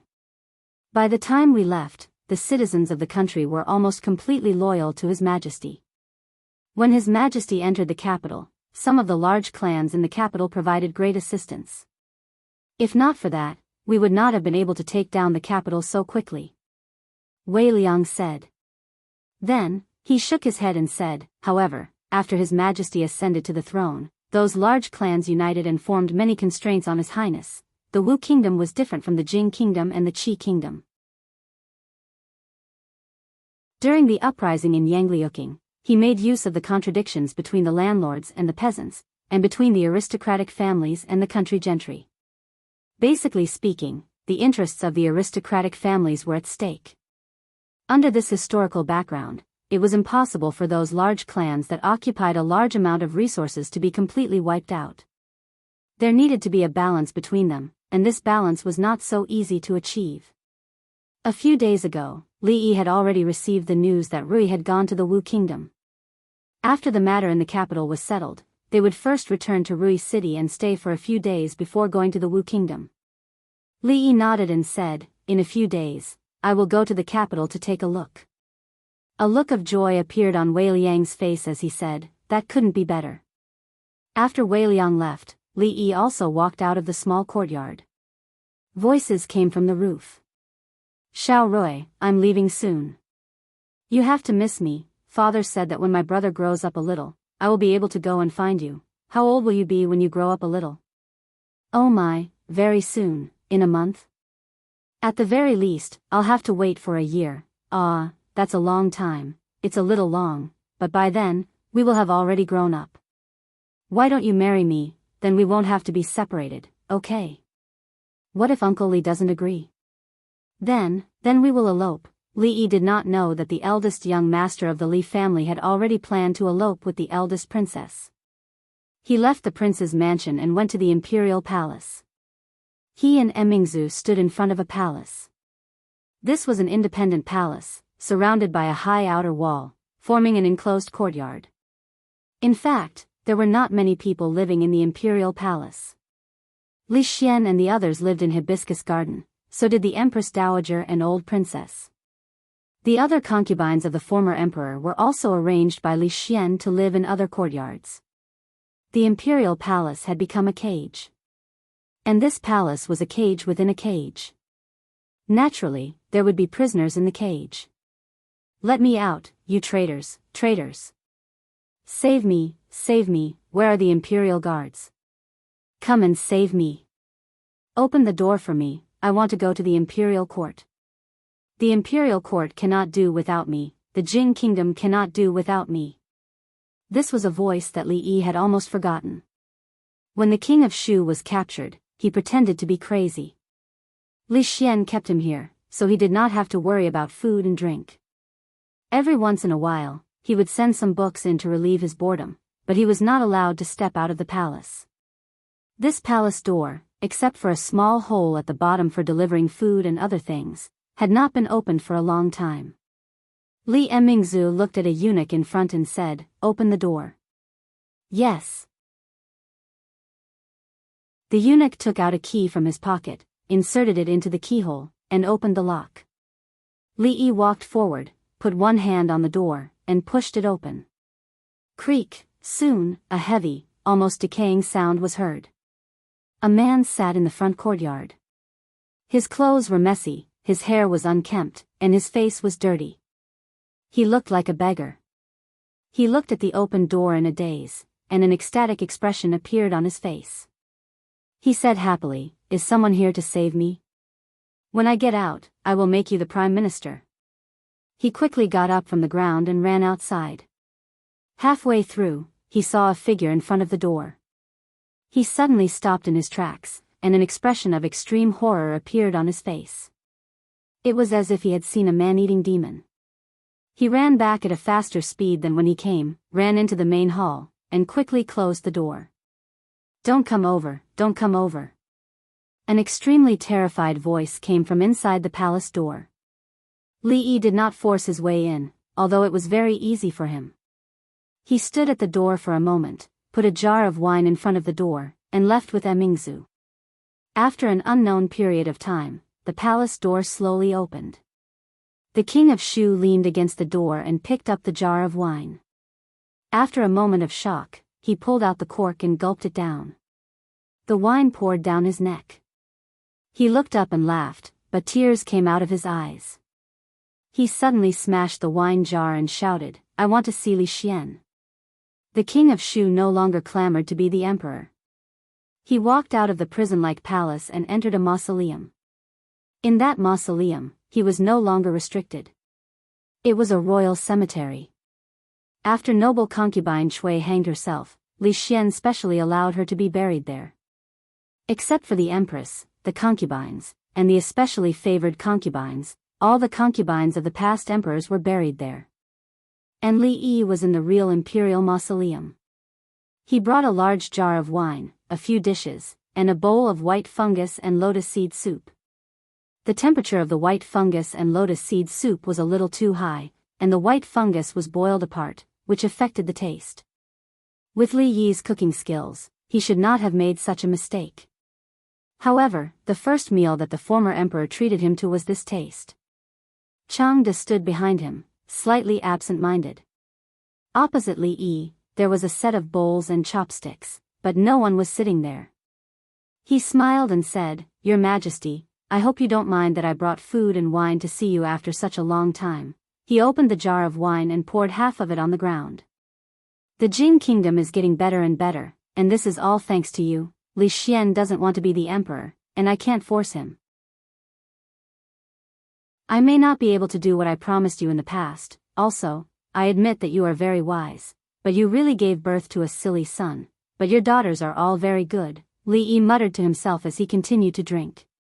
Before he knew it, he had finished the remaining half of the jar of wine. He was drunk and leaned on the table, murmuring, "Usually, no one dares to bring wine here. This time, you can drink to your heart's content. In the future, I will try to visit you once a year. Don't kick me in my sleep again."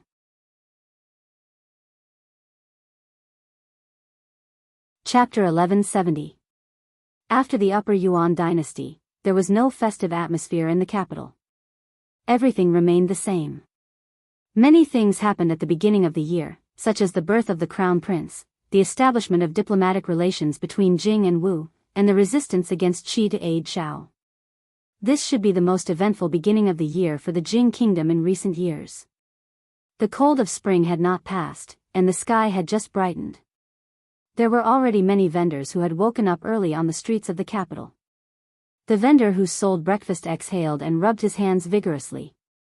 He said, "The business is still good during the new year. One day is equivalent to half a month's business.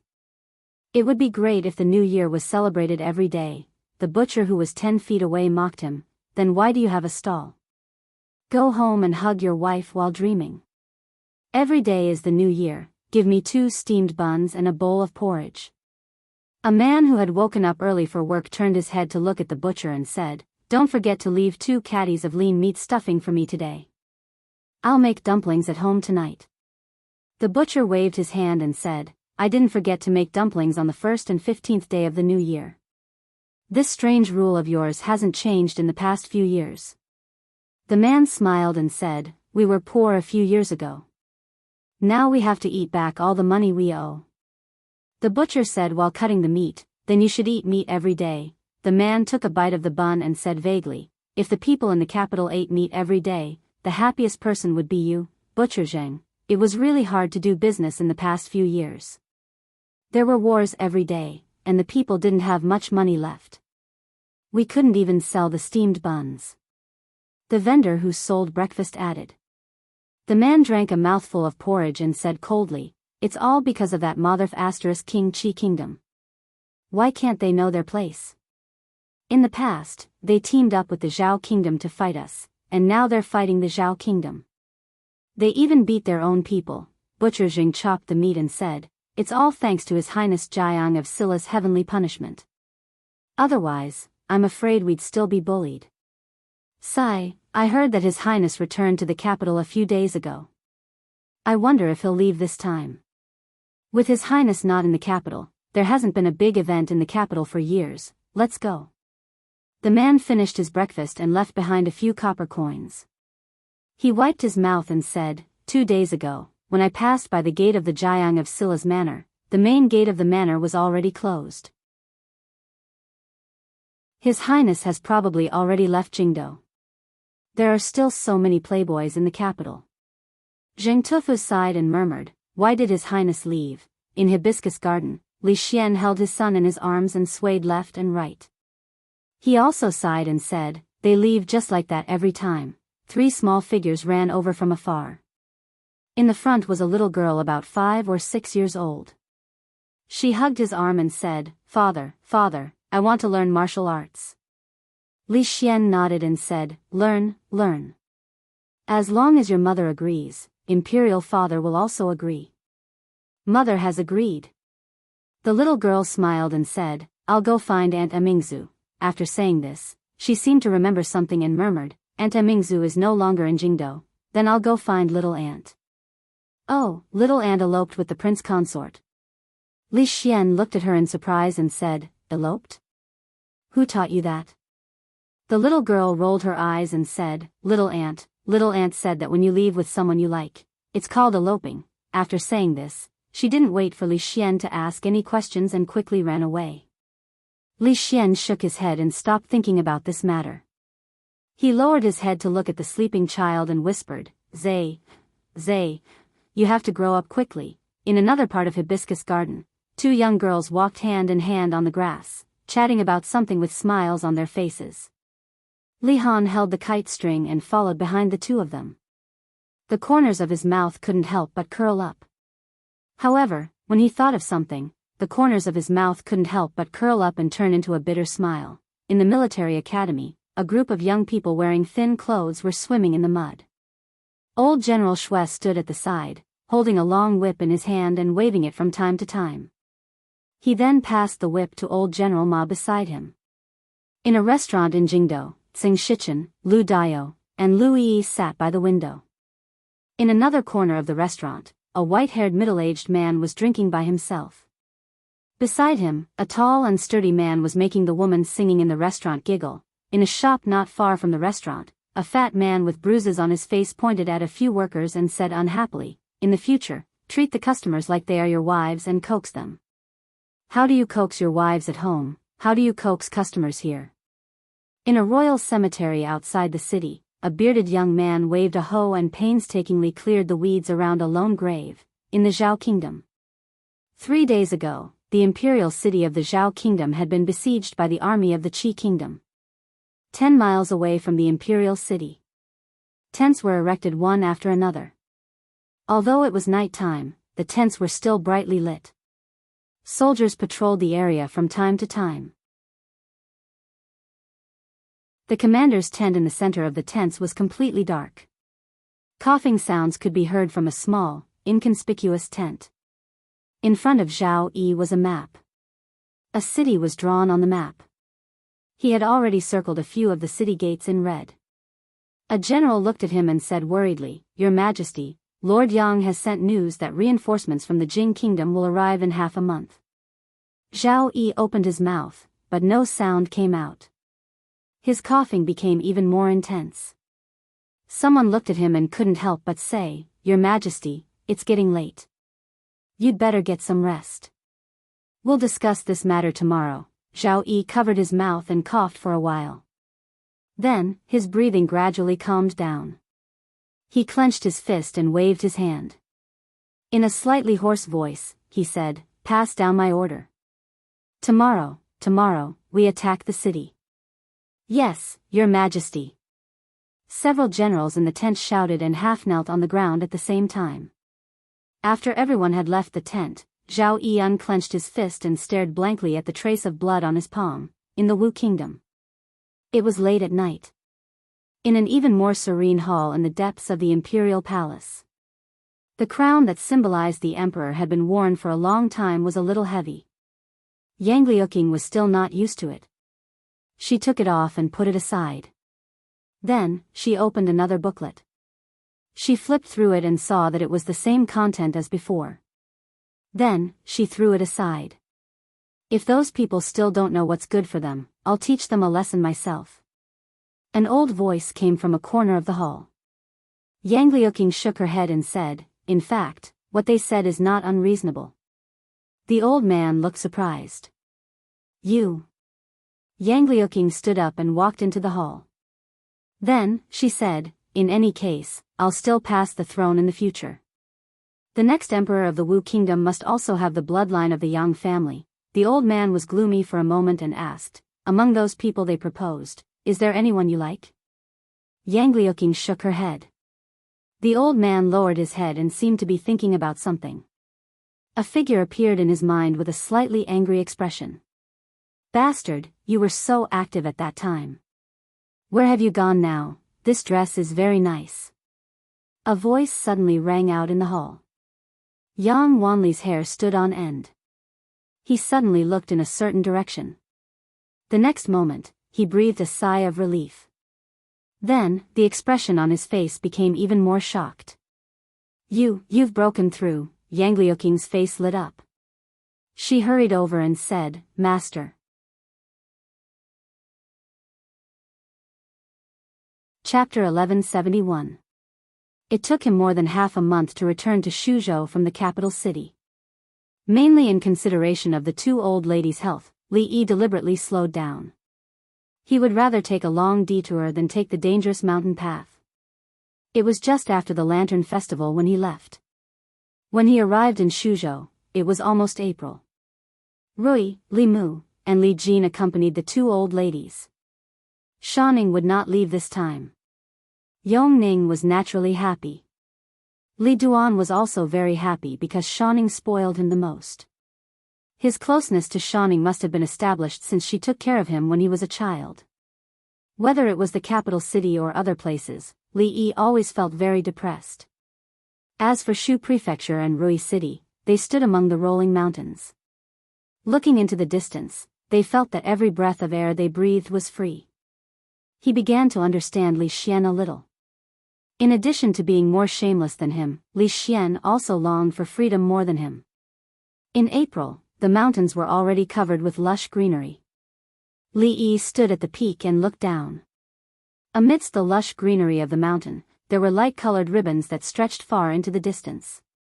It was a wide cement road that connected all the mountains. It was also the most important mountain path in the fringe lands. "What are you thinking about, my husband?" A soft voice came from behind him. Li Yi turned around and saw Rui standing there. He had an illusion that Rui seemed to be standing there the whole time. Whether he was in Qing and Prefecture, the capital city, the Qi Kingdom, or the Wu Kingdom, it seemed that there was always a figure standing behind him. He could see her as soon as he turned around. Lying on the grass, Li Yi put his hands behind his head and said, "I had a dream last night. I dreamed that one day when I woke up, I was in another place." Sitting beside him, Rui bent her legs and asked, "What kind of place was it?" Li Yi thought for a moment and said, "A very large library, surrounded by bookshelves." The bookshelves were filled with books, books that could not be finished in a lifetime. "When I woke up, you, Rui, and Xiao Huan were not beside me. It was as if I was a person from another world, and everything here was just a dream." In fact, Li Yi often had such a dream. He often woke up in the middle of the night and couldn't sleep anymore. Putting her hand on his head, Rui gently pressed it and said, "You must be too tired, my husband. I have been here the whole time." Li Yi held her hand and said, "What if I really came from another world?" Looking down at him, Rui said, "My husband came from another world. Actually, I have something that I have been hiding from you." She took a deep breath as if she had made a big decision. Looking at Li Yi, she said seriously, "Actually, I am a fairy from heaven. I accidentally fell into the mortal world and lost my mana." Li Yi was startled. After staring at her for a long time, he suddenly sat up and pushed her down on the grass. Smiling, he said, "Is that so? My wife is a fairy. Then I want to see how a fairy from heaven is different from a woman in the mortal world." Rui was a grandmaster. Li Yi couldn't beat her, but when he teased her, she was just a weak woman. This was different from Rui. After a while, her breathing became a little rapid. She moved away from Li Yi's hand and said hurriedly, "My husband, don't make trouble." Li Yi rested his head on her lap and said, "Fortunately, I didn't run away the night Rui took me up the mountain. Otherwise, I wouldn't have been able to marry such a fairy wife." Rui looked at him and said in surprise, "You wanted to run away at that time?" "Of course I do." Li Yi nodded and said, "I didn't know you were such a fairy at that time. What if you were a man with a face full of fat and weighed 200 pounds? I might as well die." Rui combed her slightly messy hair and asked with interest, "Then why didn't you run away later? Were you subdued by my beauty? Do you want to hear the truth or a lie?" Rui thought for a while and said, "Lie first." "Lie." Li Yi looked at her and said, "Of course, I found out that you were such a peerless beauty. I was subdued by your beauty. When you opened the door and came in, I even thought of the names Dwainer and Xiaomu." "That's a lie." Rui looked at him with a smile. She moved her hand away from his head and put it on his waist. She asked, "What's the truth?" Feeling the movement on his waist, Li Yi smiled and said, "What truth?" "What I said just now was the truth. It couldn't be more true." He immediately felt a pain on his waist. Rui looked at him and said, "If you don't say it, you can sleep with Sister Emingzu or Sister Wanru tonight." Of course not. Emingzu and Wanru hadn't entered the room yet. They definitely wouldn't let him enter the room. Although Rui usually didn't fight for anything, Ruoqing and Zoyamo would definitely listen to her, not to mention Xiao Huan. Li Yi thought for a while and said, "Actually, I wanted to wait for you to come in, knock you out, and then run. But then you smashed the solid wooden table with a single slap." Li Yi was still a little scared when he thought about it. "If I ran at that time, would you hit me?" "Yes." Rui nodded without hesitation and said, "Would still do it now." There was no good result from telling the truth. Every once in a while, Li Yi would be able to come up with a famous saying. Women only wanted to listen to good things, regardless of whether they were true or not. This was like how they could say they weren't beautiful, that their faces were thick, and that their buttocks were round, but men definitely couldn't go along with what they said. Otherwise, they would be courting death. Lies would always be rewarded with erotic rewards. If he told the truth, he would be beaten. Rui had been violent for so many years, and she began to learn Rui's gentleness. Rui had been gentle for so many years, and she began to learn Rui's violence. Li Yi felt that he might have discovered a theorem. Between sisters, the theorem of gentleness never changes, or the theorem of violence never changes. Gentleness wouldn't disappear out of thin air, nor would it appear out of thin air. It could only be transferred from one sister to another, and the total amount would always remain the same. The same was true of violence.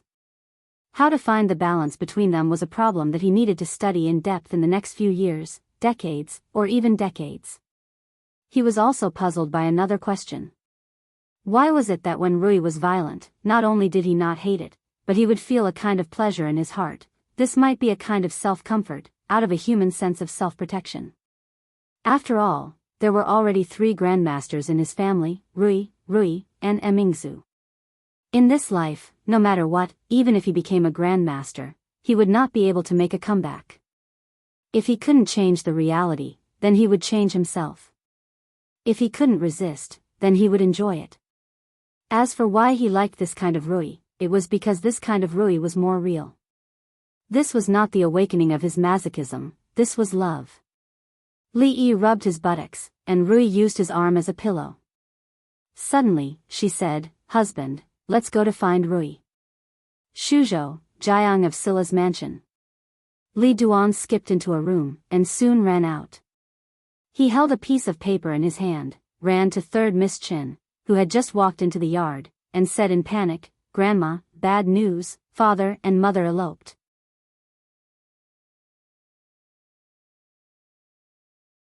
Chapter 1172. In the room, Shaoning rubbed Li Duan's head and said, "They didn't elope. They went to find Aunt." Li Duan was relieved and murmured, "I thought father and mother didn't want me and Xiao Mu and Xiao Jin anymore." Shaoning comforted him and then bent down to look at him. She asked, "Now can you tell me who taught you to elope?" Li Duan was startled and ran outside, but Shaoning grabbed his ear. Shaoning pinched his face and said, "You're so young. You should learn to elope. Didn't Xiaonyang elope with father? You even learned to talk back." "Is your butt itching again?" Li Duan covered his ears and his heart sank. Xiaonyang changed. Xiaonyang was no longer the Xiaonyang who bought him candies. How did Xiaonyang change? It seemed that he couldn't tell Xiaonyang about eloping with Xiao Rui, but he could tell Xiao Mu. Xiao Mu was still young and didn't even know what eloping was. He didn't need to be afraid of others knowing, and he didn't need to keep it to himself. Shaoning slapped Li Duan's but a few times and told him to study hard and practice martial arts. Then she went to another yard. Emingzu sat in the study and opened an envelope. Xu Ning walked in. Seeing that she was reading carefully, he stuck his head out to take a look. This letter was a spy from the imperial court. The Jing kingdom sent 30,000 soldiers and 100,000 soldiers from the Zhao kingdom to the imperial capital of the Zhao kingdom as reinforcements. This time, the emperor of the Qi kingdom led 300,000 soldiers. Of course, this 100,000 soldiers were not enough. However, there were still more than 100,000 soldiers in the imperial capital of the Zhao kingdom. With the help of Tian Fa, they didn't need to fear the Qi kingdom. This letter arrived today, which meant that they had been in the imperial capital of the Zhao kingdom for at least a month. The next letter should be the news of victory. She sat down at the desk and said, "Royal sister, we're already here. Why are you still reading these things?" This time, the Jing kingdom supported Zhao against Qi, not because the Jing kingdom had nowhere to use its power, nor was it a whim of the imperial court. It was a decision made after much consideration. This involved a series of political and interest factors, and to a large extent, it would change the structure of the countries in the next few decades. However, Shou Ning would not understand these things. She put down the letter and asked, "Aren't you teaching Yongning martial arts? Why is she here again?" Xiao Mu pestered her to go play on the slide. Ning took the letter and looked at it. She shook her head and said, "When will Xiao Rui come?" "It's more lively when there are more people." May of the 5th year of Jinghe. It was the end of spring and the beginning of summer, one of the most pleasant months of the year. In May, not only did the warm wind of early summer sweep across the land, but there was also a thunderous news. In the lotus garden of the Jing kingdom, when Li Xian woke up from his afternoon nap, he found several old generals standing in front of the palace with solemn expressions. In the Wu kingdom, the imperial court meeting had just ended. The officials walked out of the main hall, their faces still filled with disbelief. A month ago, the capital of the Zhao kingdom, Qiang, was conquered by the Qi kingdom. The civil and military officials in the imperial city, including the king of the Zhao kingdom, were all captured. The reinforcements, including the 30,000 elites of the Jing kingdom, were all captured, except for those who died in battle. It was said that the Qi kingdom's soldiers suffered great losses because of the heavenly punishment of the Jing kingdom during the battle. However, not long after the two armies started fighting, the sunny weather suddenly became overcast with dark clouds. Sand and pebbles flew everywhere, followed by heavy rain. The heavenly punishment lost its power, and the army of the Qi kingdom turned the tide in a short period of time, winning the Battle of Qiang. Thus, the Zhao kingdom was destroyed.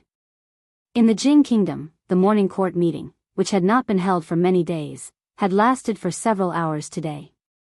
The army of the Jing kingdom, which had been invincible and had created many legends, had suffered a setback for the first time in these years.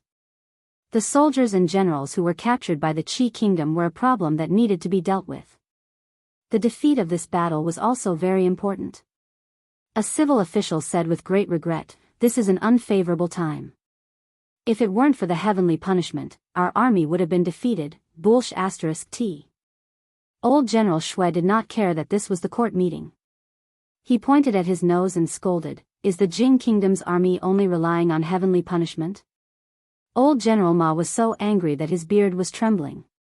He pointed at his nose and shouted, "The Qi kingdom has 300,000 soldiers. That's an army of 300,000 soldiers, not 300,000 pigs." With heavenly punishment, the Jing kingdom had obtained countless victories in the past few years. This caused most people in the court to forget how powerful the Qi kingdom was in the past. The strength of the country and the strength of the army allowed them to crush and humiliate the Jing kingdom for decades. Although heavenly punishment had given the Jing kingdom a few years to turn around, the Qi kingdom was still the Qi kingdom. They had not become weaker. Without heavenly punishment, the Jing kingdom would not have much of an advantage against the Qi kingdom.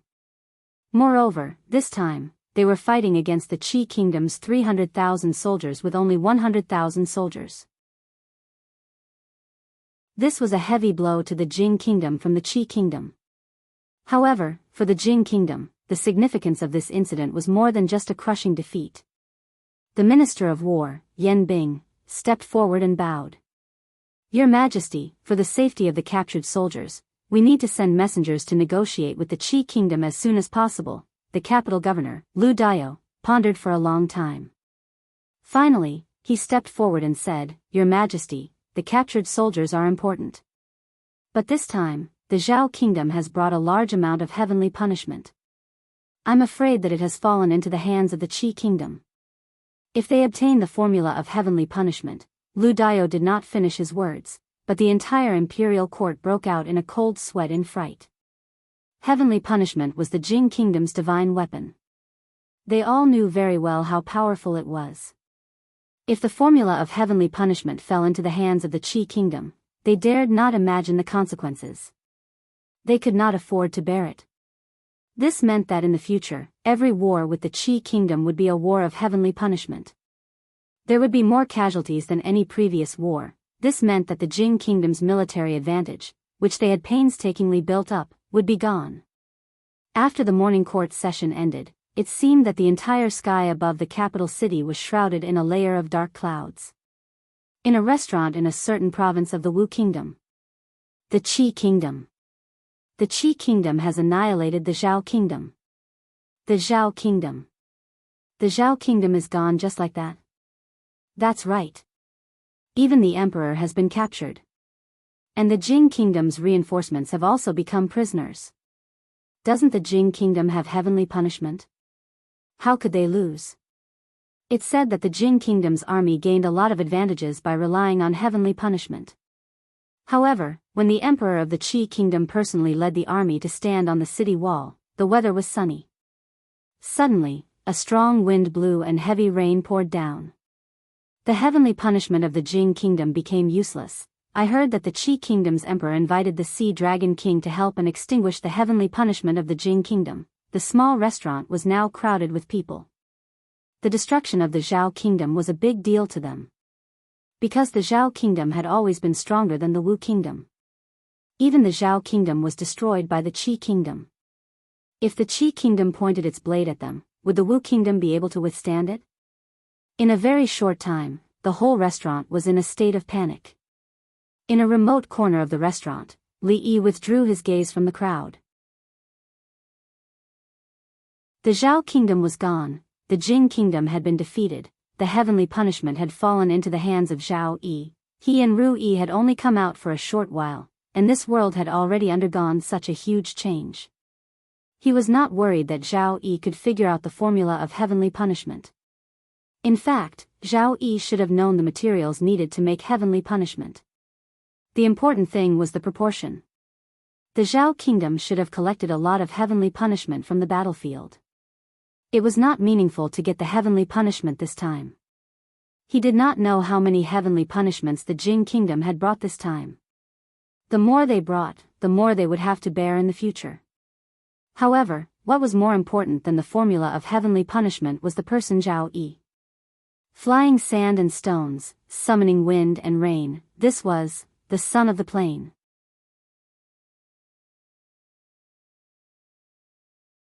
Chapter 1173. There was a famous battle in history called the Battle of Kuanyang. In the Battle of Kuanyang, Lu Xiu defeated Wang Mang's army of 400,000 with only 20,000 soldiers. This was a famous example of a battle in which one side defeated many. 20,000 people against more than 400,000. This seemed like an impossible task. However, in the Battle of Kuanyang, a meteor flew into the enemy's camp. During the battle, strong winds blew and torrential rain poured. In an extremely short period of time, many extremely bad weather conditions appeared. With the help of the celestial phenomenon, Lu Xiu won the Battle of Kuanyang, which seemed almost impossible under the circumstances. Because of this, Emperor Guangwu of Han was jokingly called the Son of the Dimension and the Great Magister by later generations. Although Zhao Yi didn't summon meteors to help like Emperor Guangwu, the news of him inviting the Sea Dragon King had already spread to several countries. Li Yi didn't really believe in the Son of the Dimension and luck. However, he couldn't deny that Zhao Yi's luck was extremely good. Rui sat beside him and said softly, "Husband." Li Yi retracted his gaze and shook his head. "It's okay. We've finished eating and rested for the night. In less than 10 days, we'll reach the Wu Kingdom's imperial capital." He had expected the Qi Kingdom to defeat the Zhao Kingdom, but he didn't expect it to be so fast. They practically swept through everything in their way and headed straight for the Zhao Kingdom's imperial capital. Although they could conquer the Zhao Kingdom in an extremely short period of time, it exposed a bigger problem.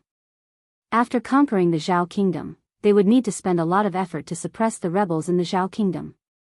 This would take a very long time. This wasn't Zhao Yi's style of doing things. A hint of doubt appeared on Li Yi's face. What was Zhao Yi so anxious about? Zhao Kingdom, Qiang. The original capital had become the capital of a fallen country. A month ago, Qiang City was conquered. The king of the Zhao Kingdom and his concubines, the royal family of the Zhao Kingdom, and all the officials were captured. Inside the palace, the officials gathered together once again. Your Majesty committed suicide for his country yesterday. A middle-aged scholar stood in front of the hall and said calmly, a fine bird chooses a good tree to nest in. Grand Tutor, the Zhao Kingdom has fallen. Why are you so stubborn? Ha ha ha. Opposite him, a white-haired old man threw his head back and laughed wildly. A loyal subject does not serve two masters. The Zhao Kingdom has fallen. His Majesty has died for his country. I, along with the Zhao Kingdom, will die with His Majesty. He turned around, looked at the crowd behind him, and shouted, who's going with this old man? A middle-aged official stepped forward and laughed. This lowly official is willing to go with Grand Tutor. A young official walked out and shouted, I'm willing to die with you. Since the country has fallen, your subjects shall die. The ministers of a fallen nation have no face to continue living. Let's go together. In an instant, more than 10 figures stepped forward. Fellow colleagues, this old man will take his leave first. The white-haired old man laughed, stamped his feet, and hit his head on a pillar in the hall. He died instantly. Grand Tutor's legs are not good. This lowly official will also go first. On the way to hell, he will have a walking stick. An official smiled, suddenly pulled out a guard's long saber, and cut his own neck. You are only a 5th-rank official. How dare you compete with me for the walking stick of the Grand Tutor? Another official snorted, picked up the long saber on the ground, put it to his neck, and cut it open. Your Majesty, I'm coming with you. Soon, more than 30 bodies were piled up in the hall. Even the surrounding guards had looks of horror on their faces. They couldn't help but distance themselves from the corpses. The middle-aged scholar watched them die one by one, with a calm expression on his face. When the last person shouted, die with the country, and stabbed his long saber into his own heart, the crowd was dead silent. Some people were angry, some were ashamed. But in the end, no one walked out. Cough. Cough. A few coughs came from outside the hall, and a figure slowly walked into the hall. The middle-aged scholar hurried forward and said worriedly, Your Majesty. Zhao Yi waved his hand and refused his help. He looked at the corpses in the hall for a long time, then said, Bury them. The middle-aged scholar nodded and bowed, As you wish. A person walked in from outside the hall and said in a low voice, Your Majesty, the envoy of the Jing Kingdom has arrived. Zhao Yi nodded and said, Bring them to the side hall. The middle-aged scholar looked at him and said, Your Majesty, you should rest for a while. The imperial physician said you can't continue like this. Zhao Yi waved his hand and said in a hoarse voice, It's okay. The middle-aged scholar's expression changed. He looked at him but did not say anything. In a side hall of the imperial palace, several officials of the Jing Kingdom were waiting anxiously. This time, the number of soldiers of the Jing Kingdom who had been captured by the Qi Kingdom was more than 10,000. When they learned the news, they didn't wait for the imperial court's order and rushed here day and night. They had to bring back these 10,000 soldiers in one piece no matter what. It was 10,000 lives. It was not hard to imagine what harsh conditions the Qi Kingdom would offer. This would be an invisible war, and the success or failure of the war depended on them. The door of the side hall was pushed open. They immediately stood up and looked at the door. It was a young man who walked in. Judging by his age, he should be about the same age as their Majesty. But his face was a bit pale, and his steps were a bit unsteady. It seemed that he was not in good health. The leader was about to say something. Zhao Yi waved his hand and asked, You are here for the captives? Yes. The man looked serious and said in a deep voice, We are here to redeem the 10,000 soldiers of the Jing Kingdom. Please give us a condition, Emperor Qi. Zhao Yi was silent for a while. He looked at him and asked, "Do you have a penny?" The ambassadors of the Jing kingdom walked out of the side hall. The sunlight outside sprinkled on them, and they became a little more clear-headed. One of them suddenly looked at his companion and said, "Lord Chen, slap me and see if it hurts." "Pa." The man slapped him hard on the face without hesitation. Then he lowered his head and looked at his hand, murmuring, "It hurts." "It's real." Half of the official's face immediately swelled up. Blood seeped out of the corner of his mouth. One of his teeth even loosened. He looked at Lord Chen with a bewildered expression. The official with the surname Chen patted him on the shoulder. He looked at his bewildered expression and said, "Lord Wei, you don't have to doubt it. What happened just now was real." He knew why Lord Wei was bewildered. It was because he was also bewildered. They had long been convinced that the Qi kingdom would have to pay a great price to release the 10,000 captives. The Qi kingdom would certainly offer a condition that they could not imagine. The condition that the Qi kingdom offered was indeed beyond their imagination. The condition was a penny. 1 copper coin could not buy a loss, and 1 copper coin could not buy a trick. 1 copper coin could bring all the captives back. Those captives had been detained for nearly 2 months. During these days, their food and expenses added up to a terrifying figure. However, Emperor Qi did sign the document for the release of the captives only after paying them a penny. They only needed to bring this document with them to bring all the generals of the Jing kingdom back home. This negotiation mission had been completed beyond imagination. Not to mention the rewards he would receive when he returned, he could even look forward to having his name recorded in the annals of history. The two left in a hurry without thinking too much. Before Emperor Qi went back on his word, they had to settle this matter in the shortest time possible. By the time they brought all the generals and soldiers out of here, it would be too late for him to go back on his word. In the side hall, Zhao Yi sat alone in front of a table. In front of him was a huge map. On the map, it was clearly divided into 4 regions. The Jing kingdom, the Wu kingdom, the Qi kingdom after annexing the Zhao kingdom, and the dozens of small countries in the west. Among them, the Qi kingdom was the largest. It was almost the size of the Jing kingdom and the Wu kingdom combined. The dozens of small countries in the west were also the size of the Wu kingdom. His eyes fell on the westernmost region. Then he began to cough. He covered his mouth and coughed hard, spitting out a mouthful of blood.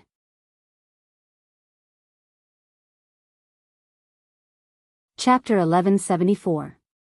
In the imperial palace of the Zhao kingdom, the generals of the Qi kingdom gathered in front of a palace. Inside the palace, an old man with white hair and beard stood in front of the bed. He said solemnly, "Your Majesty, you can't go on like this." Zhao Yi's face was as pale as a piece of paper.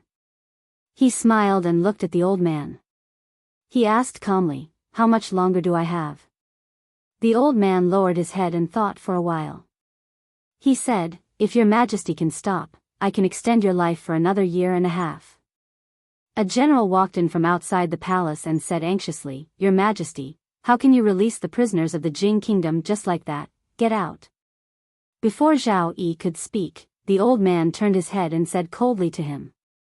The general looked at him, shrank his head, and walked out dejectedly.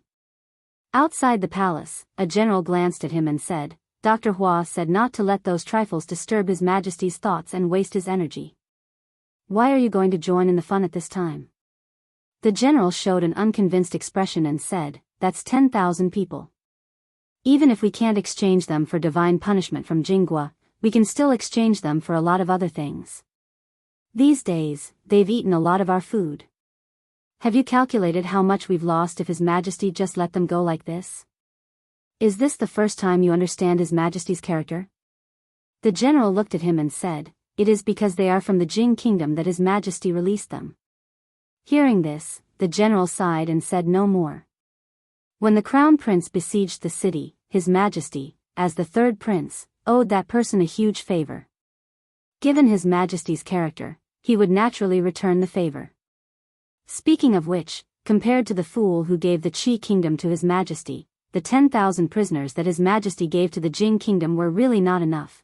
Thinking of this, His Majesty felt much better. He could only let out a long sigh as he watched a huge piece of meat slip away from their mouths. In the palace, the old man looked at Zhao Yi and said seriously, "Your Majesty, let's stop here. I will do my best to nurse your Majesty's body, don't worry." Zhao Yi smiled and said, "Our journey has just begun. I don't want to die yet." He looked outside and said, "When Mr. Hua goes out, call them in." The old man frowned. "Your Majesty," Zhao Yi smiled. "Just a few words." The old man looked at him and could only sigh in the end. He walked to the door and glared fiercely at the generals, saying, "After you go in, be careful what you say. If His Majesty's condition worsens, I won't forgive you." A few of the Qi Kingdom's generals, who were known for their decisiveness on the battlefield, lowered their heads and nodded in agreement. They would rather offend Her Majesty than Miracle Dr. Hua, because no one knew what kind of suffering awaited them if they offended Miracle Dr. Hua, who was known for his narrow-mindedness. When they walked into the hall, Zhao Yi had already gotten up from his bed and was looking at the huge map. He looked at the generals who came in and said, "I'll leave the rest to you." In an instant, several of them half-knelt on the ground and shouted, "We will obey Your Majesty's decree." The Jing Kingdom. An urgent letter had arrived at the front, causing the morning court session to last an hour longer than usual. An official stood in front of the hall and asked in surprise, "Your Majesty, the Qi Kingdom has released him without any request. Could there be a trap? We have to be on our guard."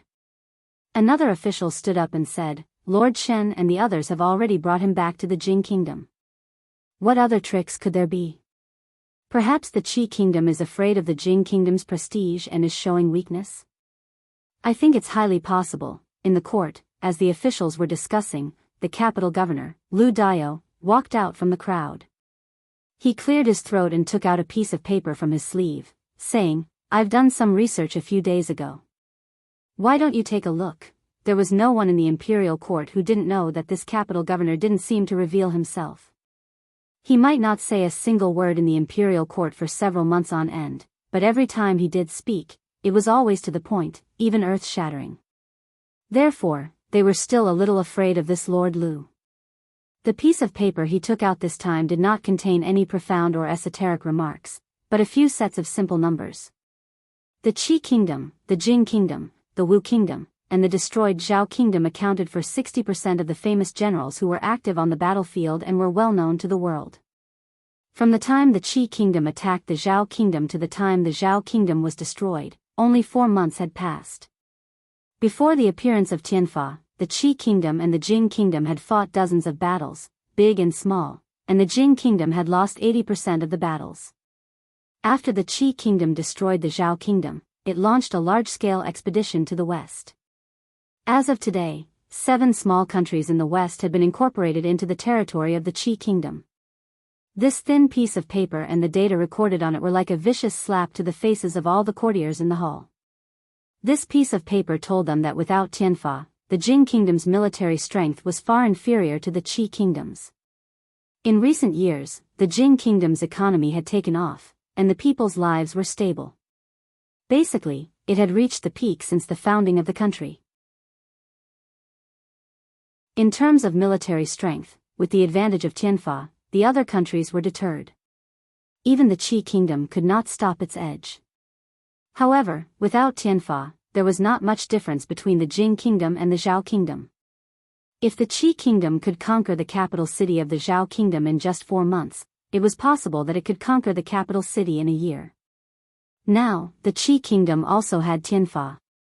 Although it was only a small number, if it was used on the Jing Kingdom, they would definitely pay a very painful price. This slap woke up many of the officials in the court. It turned out that the Jing Kingdom was not as powerful as they had imagined. It turned out that the Qi Kingdom was still the invincible Qi Kingdom. However, after destroying the state of Zhao and releasing the captives of the state of Jing, they actually continued to march westward without stopping. Could it be that this newly ascended emperor of the state of Qi was truly a madman? The court below was almost silent. Li Xian rubbed the area between his eyebrows, which was a little swollen, and murmured, "What is the surname Zhao doing?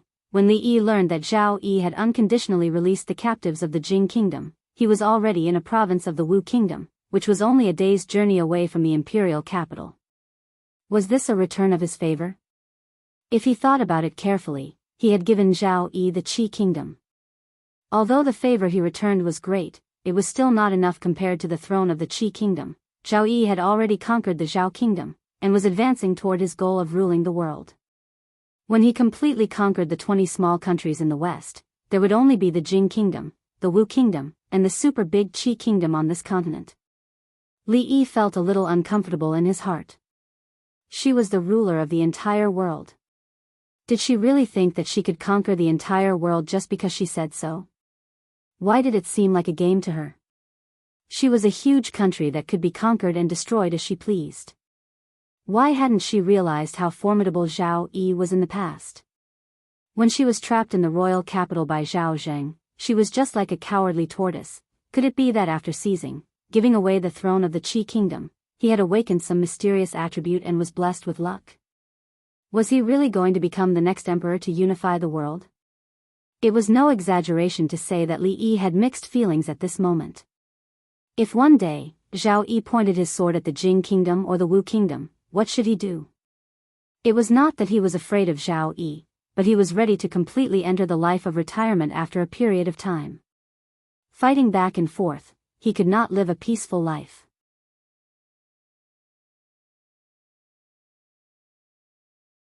Chapter 1175. In a certain hall in the imperial palace of the Wu kingdom, Yang Liuqing placed a letter on the table and said, "Master, Uncle Master and the others should arrive tomorrow." Mississippi Lu put down the martial arts books collected by the royal family of the Wu kingdom and stood up to walk out of the palace. Yang Liuqing watched her walk out and sighed softly. She walked out of the hall and said to Chen Qing, who was waiting there, "Tomorrow, the 2 Uncle Masters will arrive at the imperial capital. I'll have to trouble General Chen to welcome them on my behalf." Chen Qing hurriedly said, "It's no trouble at all. I haven't seen Prince Jiang of Silla for a long time." Chen Qing had followed Yang Liuqing from the land of chaos and fought his way to the imperial capital. He was one of the important officials who assisted Yang Liuqing in his ascension to the throne. His status was equivalent to that of a founding general and was completely different from how it was a few years ago. Even when envoys from the Jing kingdom or the Qi kingdom came, he didn't need to personally go out of the city to welcome them. However, it was different this time. After receiving the order, he hurriedly left. If he didn't bring Wei Liang along to welcome Jiang of Silla tomorrow, he would probably not be finished with him in the future. He would also have to bring Blind Fan along. They had all received kindness and guidance from Jiang of Silla, so these etiquettes were necessary. Mississippi Lu returned to the hall and took out autumn water. She said to Yang Liuqing, "I'll be away for a period of time. Even though you're tired from state affairs, you can't neglect your martial arts. This will be very beneficial to you." Yang Liuqing nodded and said, "I understand." Not long after, the white-haired elder walked into the hall and asked in confusion, "Why did your master leave?" Yang Liuqing thought for a while and said, "Master, she has some matters to deal with." Yang Wanli didn't pursue this matter and suddenly asked, "I heard that Li Brat is coming?" Yang Liuqing nodded and said, "Martial uncle will arrive tomorrow." "That's good." A smile appeared on Yang Wanli's face as he said, "This kid has a lot of wicked ideas and a bellyful of evil tricks. When the time comes, let him help you come up with more ideas." Li Yi had seen the capital cities of the Jing kingdom, the Qi kingdom, and the Wu kingdom. Putting aside personal feelings, the capital of the Qi kingdom should be the most imposing, at least from the outside. Of course, all in all, the capital was more prosperous. The Wu kingdom's imperial city was the most wretched of the 3. Along the way, Li Yi and Rui learned more about Wu Guogua. After a decade of turmoil, the Wu kingdom wanted to restore its foundation.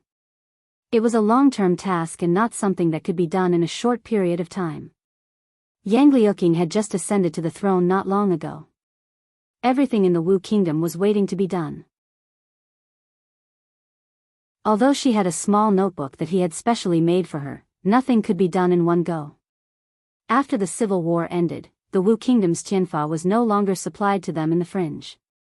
Li Yi didn't think it was necessary in the past. But now, he might have to change his plan. Every few days, he would hear the news that the Qi Kingdom had annihilated a small country in the west. With the Qi Kingdom's current strength, it was only a matter of time before they swept through the countries in the west. When that time came, on this continent, only the Wu Kingdom and the Jing Kingdom would be left standing in his way of becoming the ruler of the world. If the Qi Kingdom went all out, the Wu Kingdom might not be able to win even with tianfa. If there was no tianfa, then the Zhao Kingdom might very well be a lesson for them. Of course, the Jing Kingdom wouldn't just watch as the Qi Kingdom annexed all the other countries. When that time came, it would truly be time for the reshuffling of the powers on this continent. He and Rui entered the city gate and asked for the location of the imperial palace. Then, they walked in that direction. Rui sighed softly and said, "My husband wrote that letter first." If Rui knew that we've arrived, I'm afraid she would hide on purpose. Of course, Li Yi knew that Mississippi Lu would hide on purpose. But if she hadn't figured it out, even if he and Rui appeared without a trace, she would still leave, and it would be more serious than if she had taken the initiative to hide. Li Yi smiled and held her hand. He said, "It doesn't matter. We have nothing to do anyway. We'll chase after her wherever she hides. When she's tired of hiding, she'll naturally come out." The imperial city of the Wu Kingdom was indeed shabby. The roads were full of potholes and sewage and garbage were everywhere. It couldn't even compare to a second-tier city in the Jing Kingdom, let alone the capital, which had all been replaced with cement roads. Even the main roads of the important cities in the Jiangyi region of the Qi Kingdom were paved with neatly cut bluestone slabs. Of course, this was also due to Li Yi's own negligence. The little notebook he gave to Yang Liuqing recorded mostly revolutionary experiences. He also touched a little on how to govern the country after seizing the fruits of victory. But there was no mention of these basic constructions. "Get out of the way, get out of the way." A fine horse galloped from behind, and the pedestrians on the street all dodged to the side. Li Yi and Rui stood on the side of the street and frowned as they watched the young man on the horse galloping away with laughter. There was actually someone galloping wildly on a horse on the main street of the capital. How did Yang Liuqing become the empress? He bent over to help an old man who had accidentally fallen to the ground while dodging. He couldn't help but ask, "There's someone galloping wildly on a horse on the streets of the imperial city. Doesn't the authorities care?" The old man sighed and asked, "Young master, you're not from here, are you?" Li Yi nodded. "There's something you don't know, young master." The old man looked ahead and said, "That person on the horse just now is the young master of the Zhang family. There are several members of the Zhang family who are high-ranking officials in the imperial court. When His Majesty was suppressing that usurper, the Zhang family helped His Majesty a lot. How could the authorities dare to care about this kind of thing? Even if someone really died from the collision, it would be in vain. The His Majesty that the old man was talking about was naturally Yang Liuqing. When Yang Liuqing and the others attacked the imperial city of the Wu Kingdom, they actually didn't expend too much effort, and they didn't use heavenly punishment either. It could even be said that they didn't expend much effort. Because at that time, the original tyrant of the Wu Kingdom was already disloyal and disloyal. The officials, nobles, and various great clans in the imperial city all wanted nothing more than to overthrow his tyranny. When Yang Liuqing and the others fought their way here, the gates of the imperial city were wide open, and the commoners lined the streets to welcome them. They very easily entered the imperial city. But this wasn't a reason for her to indulge these clans. Or perhaps she herself didn't know that these people were actually so arrogant in the imperial city. But no matter what the reason was, if her little martial nephew wanted to become a qualified empress, she still had a very long way to go. She still needed to train her well. There was no training. "Mother, I want to eat candied hawthorn." On the streets of the imperial city, a little girl pointed at a hawker selling candied hawthorn in the middle of the street. She turned her head, looked at her mother, and begged. The woman took out 2 copper coins from her bosom, handed them to her, and said, "I only have 2 copper coins. Go and ask how much 1 candied hawthorn costs." The little girl immediately revealed a smile, and her eyes curved into crescent moons. She ran to the middle of the street, opened her hand, and revealed the 2 copper coins in her hand. She said, "Brother, brother, I want 1 candied hawthorn." The hawker selling the candied hawkers was a youth about 17 or 18 years old. He held a stick in his hand, and on top of the stick was a raised haystack.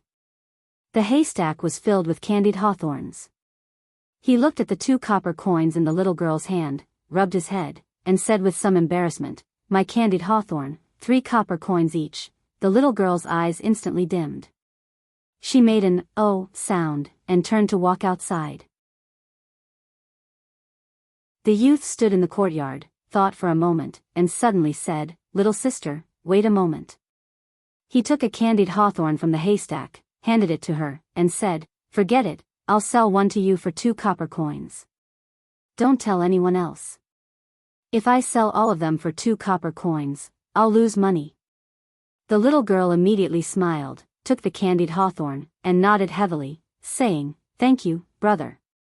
The youth smiled, turned to leave, and shouted, candied hawthorn, sour and sweet candied hawthorn." The little girl stood in the middle of the street, licked the candied hawthorn, and showed a happy smile.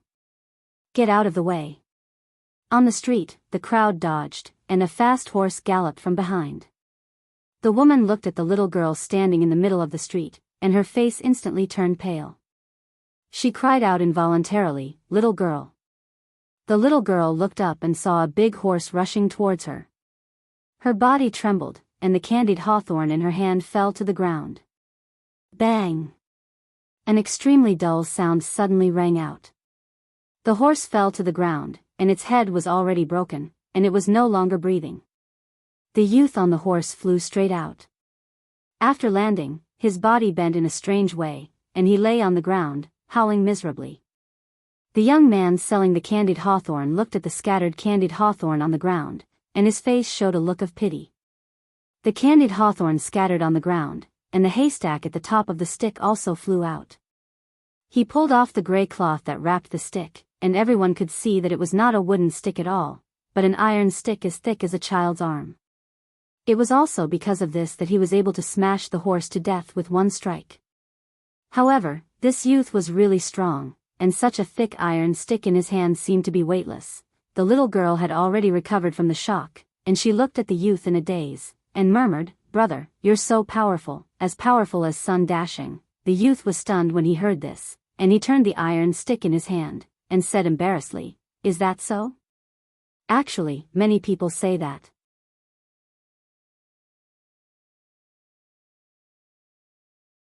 Chapter 1176. Sun Dashing was a character in Journey to the West. The story and drama of Journey to the West could often be heard in the brothel. According to Journey to the West, Sun Dashing was omnipotent and omnipotent. He had the 72 transformations, the fiery eyes, and the somersault cloud. He was the envy of almost all children. Many boys held a wooden stick in their hands and shouted, "I, old Sun, am going." Then, they hypnotized themselves into thinking that they were Sun Wukong. Therefore, when that brother waved the stick in his hand and saved her, the little girl took it for granted that he was Sun Dashing. After being praised by the little girl, the young man's face turned slightly red. He looked at the candied fruits scattered on the ground and felt a little distressed. The woman had already rushed over at this moment.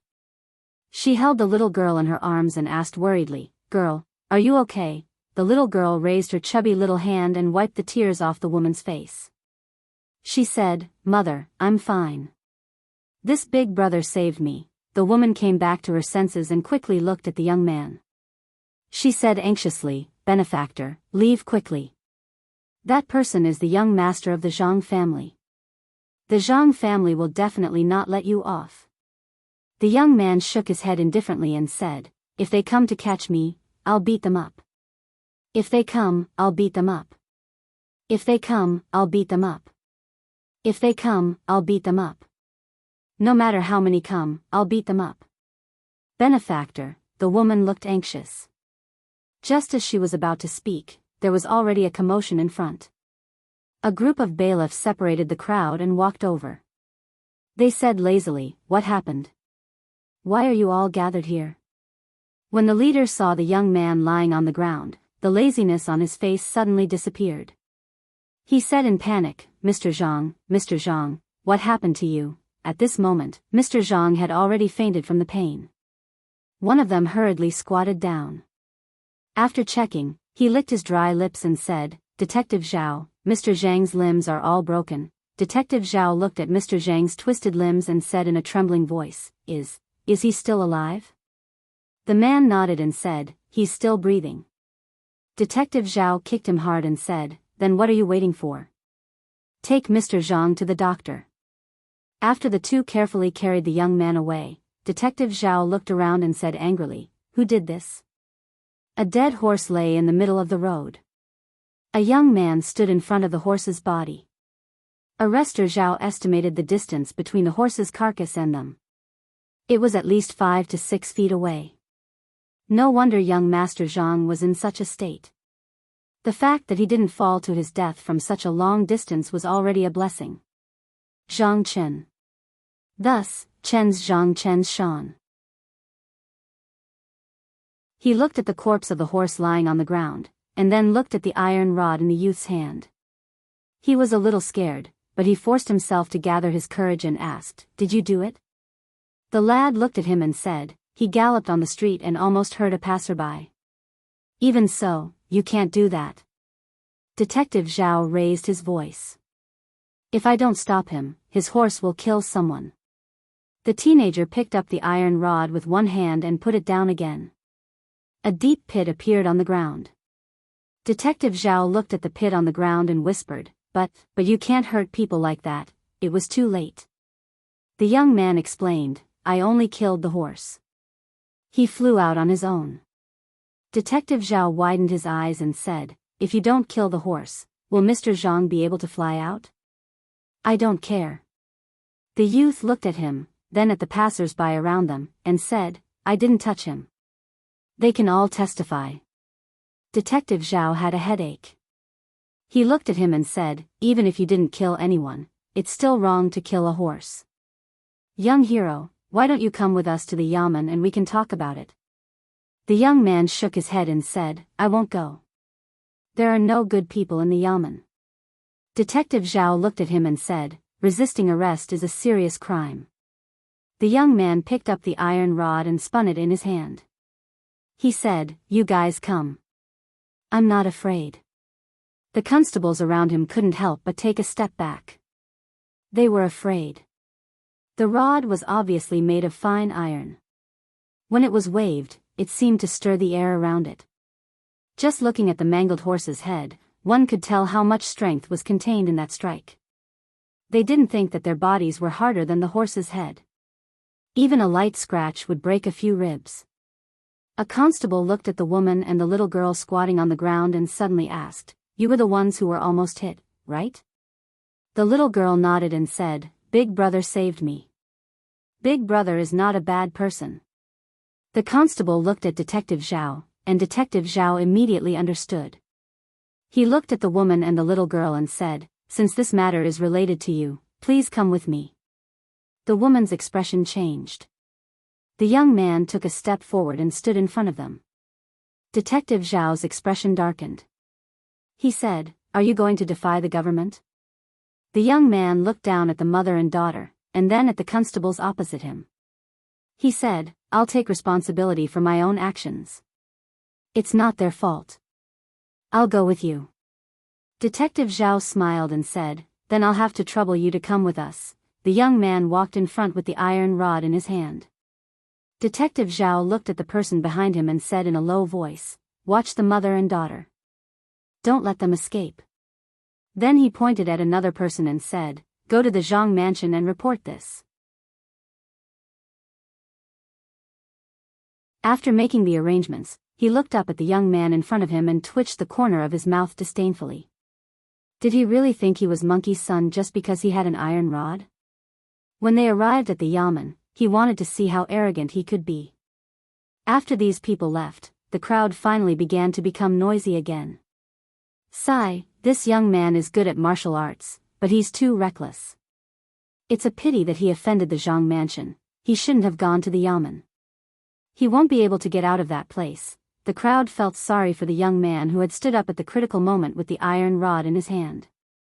Behind the crowd, Li Yi looked at Rui beside him and asked, "Am I seeing things? Why is that brat here?" Rui was also a little surprised. Then she shook her head and said, "I don't know what happened to him all these years, but he's really grown up." Li Yi smiled and said, "Although this brat is a little naughty, he's still responsible. Let's go, or he'll suffer." Li Yi nodded and looked in the direction where the constables had disappeared. He couldn't help but sigh. The son of heaven. Under the feet of a fairy, such a thing actually happened so brazenly. This martial nephew of his was really not a competent emperor at all. The two followed the constables to the yamen. At the city gate, Wei Liang, Chen Qing, and Fan Xiao looked at the official road in front of them under the scorching sun. After an unknown amount of time, Fan Xiao couldn't help but wipe his sweat and asked, "Did His Majesty get the time wrong? It's already this hour, why hasn't Jiang of Silla arrived yet?" Chen Qing also wiped his sweat and said, "Let's wait a little longer, the Zhang mansion." The young man with broken limbs had woken up. However, it was better for him to be unconscious than to wake up. He lay on the bed and howled miserably. In the room, a woman was so sad that tears streamed down her face. She wiped her tears and looked at the middle-aged man beside her and cried, "Master, who beat Chen her up like this? We can't let him go." The middle-aged man walked to the bed with a sullen face and chopped the young man's neck with his hand. The room finally quieted down. He turned to look at the other young man and said, "You handle this matter personally?" "Yes, father." The young man responded and walked out of the room. As he walked out of the mansion, he happened to bump into another person. The young man looked at him and said in surprise, "Where are you going?" "I was just about to find you for a drink. I have some matters to handle." The young man looked at the young man and said, "If you have nothing to do, why don't you come with me?" The young man nodded and said, "Then I have to hurry. My uncle has something to do today and left early. I don't know when he'll be back. I can't let him find out that I've sneaked out."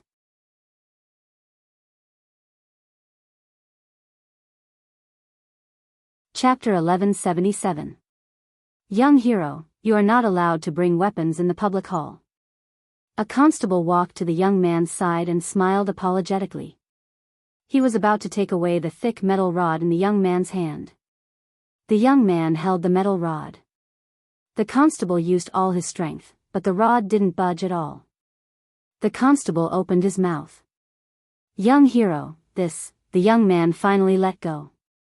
The constable used all his strength to lift the metal rod to the side. His face was flushed, and he looked at the young man with even more fear. A man in an official's robe sat in the court. He slapped the gavel and asked, "Who are you, and what crime did you commit?" Detective Zhao took a step forward and bowed. "Lord Zhou, this man committed a crime on the street and killed the steed of the young master of the Zhang family, severely injuring the young master of the Zhang family. I brought him back." The Zhou County magistrates looked at the young man and asked, "What's your name, criminal?" The young man looked at him and said calmly, "Lu Xiaohu." The Zhou County magistrates slapped the gavel again and said loudly, "Criminal Lu Xiaohu, why did you commit a crime on the street?" "He was galloping on the street," the young man explained. "He almost ran into someone. I only injured the horse, not the person." The Zhou County magistrate said angrily, "You directly injured the horse and indirectly injured the person. What's the difference?" "There's a difference," the young man said clearly. "He was galloping on the street, and anyone could have stopped him. I was saving someone, not injuring someone." The Zhou County magistrates was speechless. The young man was stubborn, but what he said made sense. How could anyone be allowed to gallop on the streets of the imperial capital? If the imperial guards encountered him, it wouldn't be too much to shoot him dead on the street. However, the problem was that the person galloping was the young master of the Zhang family. The Zhang family had contributed to the rise of the emperor, and they could do whatever they wanted in the imperial capital. Besides, now that the empress was in power, the bloodline of the Yang dynasty had already been completely exterminated by the dead tyrant, and only Her Majesty the Empress remained. The other half of the next emperor's bloodline would be chosen from an unknown noble family. How could he dare to offend the promising Zhang family? While the Zhou County magistrates were thinking about this, two people walked in from outside. When the court was in session, no one was allowed to walk around. The Zhou County magistrates looked angry. He had just picked up the gavel when he saw the faces of the two men. His heart skipped a beat and he gently put it down. He immediately walked down to the hall and said with a smile, "Mr. Zhang, Chen, both of you have graced us with your presence. I apologize for not going out to meet you." This Mr. Zhang was the eldest son of the Zhang family, so he had to treat him with caution. As for the other person, he was even more incredible. Chen Jun, Chen, was the nephew of Chen Qing, General Chen. General Chen followed the empress from Tsangzhou to here and helped the empress ascend to the throne, so he was highly regarded by the empress. General Chen had no children, so he had always treated this nephew as his own son. Chen Jun's future was naturally limitless. The young man surnamed Zhang looked at the Zhou County magistrates and said indifferently, "My younger brother was assaulted on the street and is heavily injured. Father told me to come here and take a look. Lord Zhou, continue with the trial and don't worry about us." The Zhou County magistrates cursed in his heart. This little bastard said it so easily. What did he mean by don't worry about them? They were already standing here, so how could he not care? He smiled and ordered the bailiff behind him, "Bring 2 chairs for the 2 young masters." Then, he walked back to the hall again, slammed the gavel, and said angrily, "Offender Lu Xiaohu, you wantonly hurt people and seriously injured them. Do you admit to your crimes or not?" The young man looked at him and said, "I didn't hurt anyone. How dare you quibble in front of the eyes of the public, with witnesses and material evidence?" The Zhou County magistrates looked angry. He took out a stick from the bucket, threw it down the hall, and said, 20 strokes first." Lu Xiaohu said unhappily, "I'm not guilty." "Why are you hitting me?" 2 bailiffs walked over from his side and pressed down on his shoulders. With a light flick of his hands, he directly threw the 2 bailiffs away. The Zhou County magistrates was shocked and said loudly, "You thief, how dare you cause trouble in the court? Quick, someone come and take him down." More than a dozen government runners rushed forward in a flurry. Naturally, Lu Xiaohu would not give up without putting up a fight. He directly lifted one of them and threw him at them. Immediately, several people were knocked down by him. The rest of the people stood rooted to the ground, not daring to take a step forward. This young man was as strong as a beast. More than 10 people could not hold him down. If they went up, they would only be beaten. Lu Xiaohu walked up to the iron bar, held it with one hand, and stomped it hard on the ground. Everyone felt the court shake. He glanced around and said, "You can all come at me together." Chen Jun and the young man surnamed Zhang sat on the side of the court. Seeing this scene, they could not help but not show panic or anger on their faces. Instead, they laughed. The Zhou County magistrates was not so happy. He was so angry that his voice was trembling. You are rebelling." He looked at the bailiff standing there, not moving forward, and angrily said, "What are you all standing there for? Hurry up and call more people over." There were only dozens of bailiffs and bailiffs in the county government, and not all of them were in the county government. In a short time, only about 20 people gathered. Looking at the young man standing in the court with the iron bar in his hand, no one dared to step forward. The iron bar in his hand was too frightening. He was not a human at all, but a beast. Seeing the stalemate, the Zhou County magistrates immediately walked down to the 2 young men and said awkwardly, "Mr. Zhang, Chen, you see, it's okay." Chen Jun smiled and said, "The city gate is a few hundred steps away from here. You can ask someone to call the guards here. Isn't that fine?" Hearing this, the Zhou County magistrates was stunned and immediately said, "I'll send someone right now."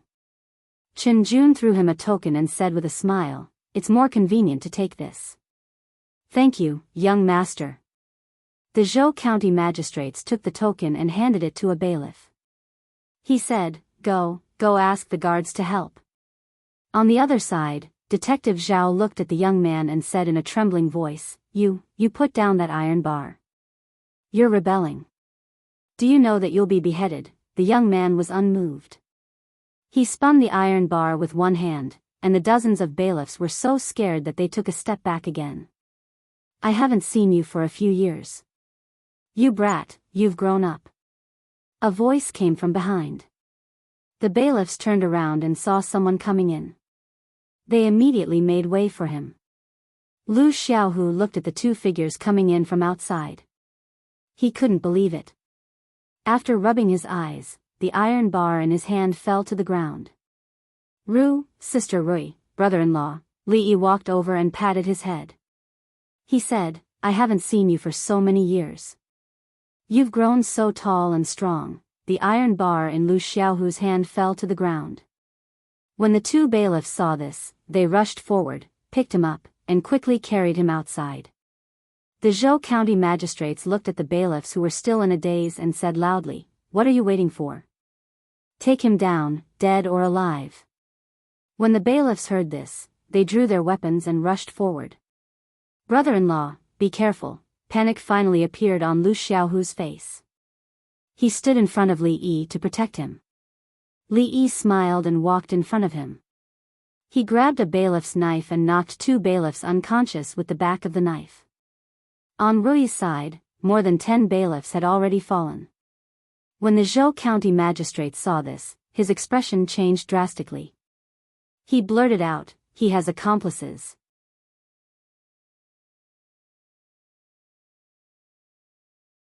Chapter 1178. Within a few breaths, the bailiffs who had rushed into the court were all lying on the ground. Mr. Zhang and Chen Jun looked at each other. A smile appeared on the former's face and he said, Interesting. The Zhou County magistrate's face was pale. He held the table and said in a trembling voice, Are you trying to rebel? Li Yi ignored the Zhou County magistrates and walked to the two young men.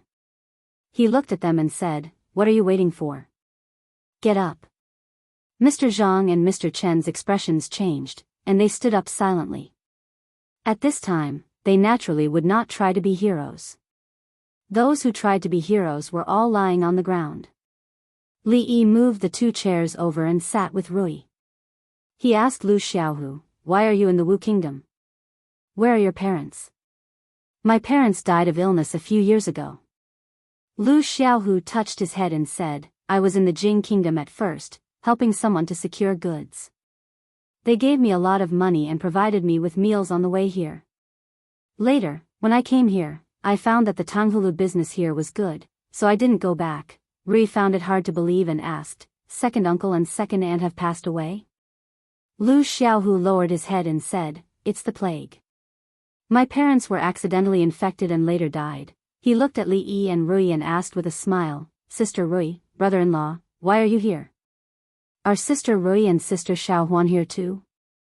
The Zhou County magistrates looked at the court from time to time and cursed in his heart.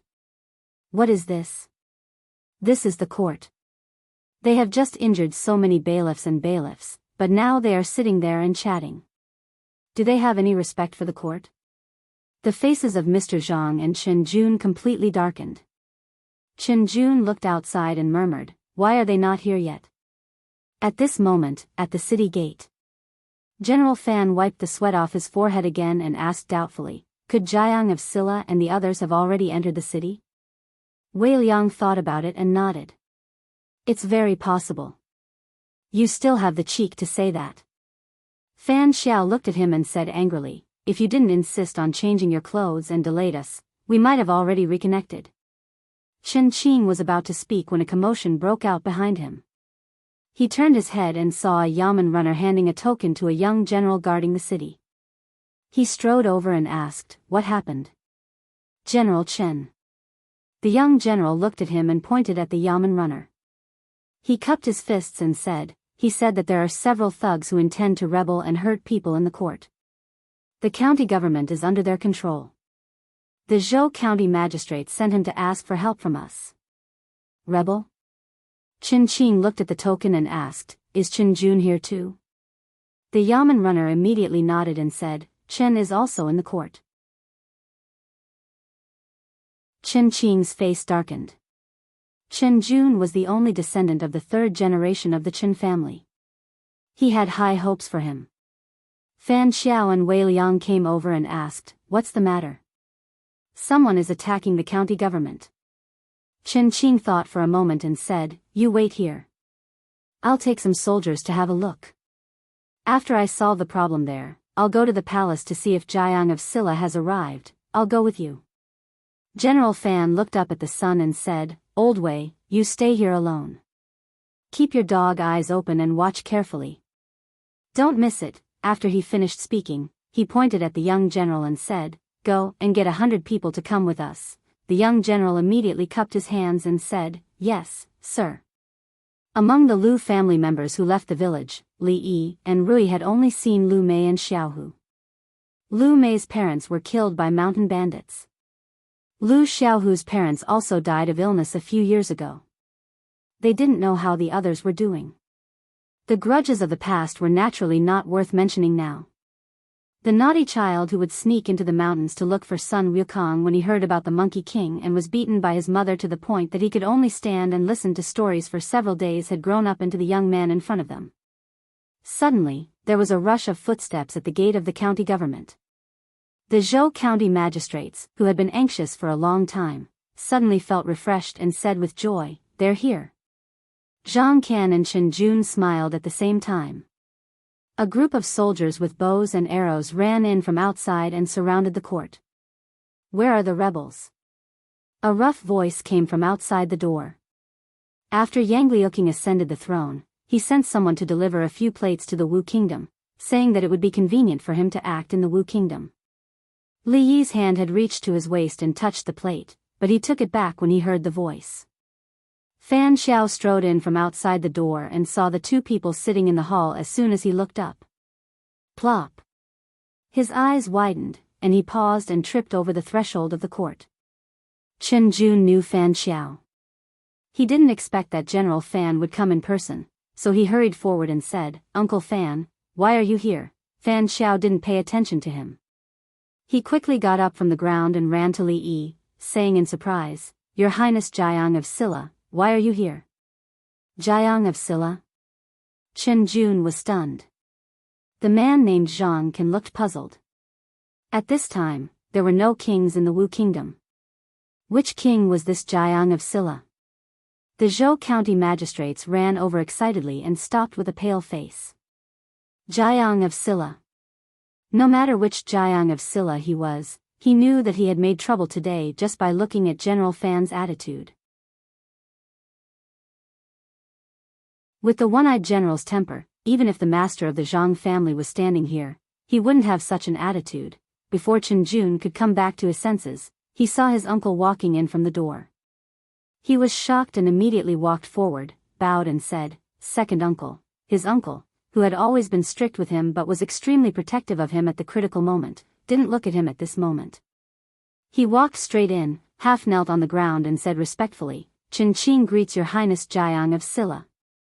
Fan Xiao came back to his senses and half knelt on the ground as well. He cupped his hands and said, Fan Xiao greets Your Highness Jiang of Silla. If it was just a king of the Jing Kingdom, they naturally didn't need to pay such great respect.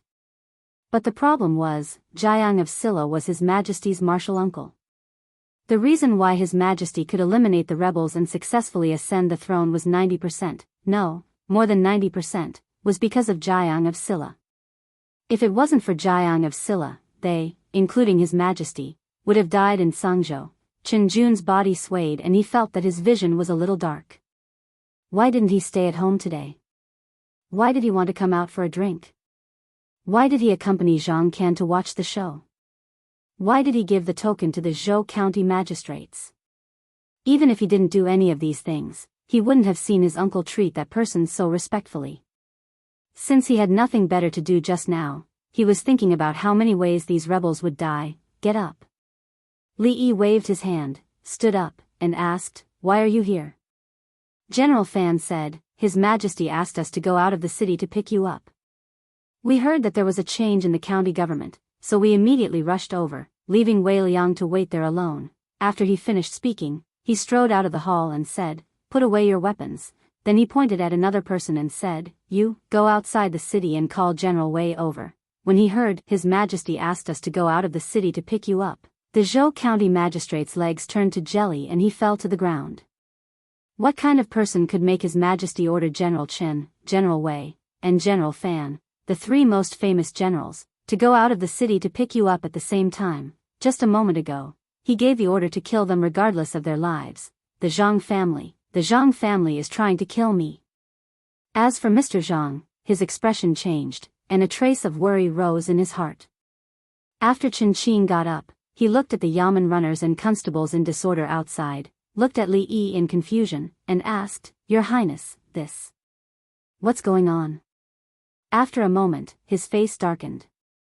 He looked at Chen Jun and said angrily, Get over here. You're tuning in to the Journey of the Soul YouTube channel. Don't forget to subscribe and join us on this journey to catch the most captivating stories.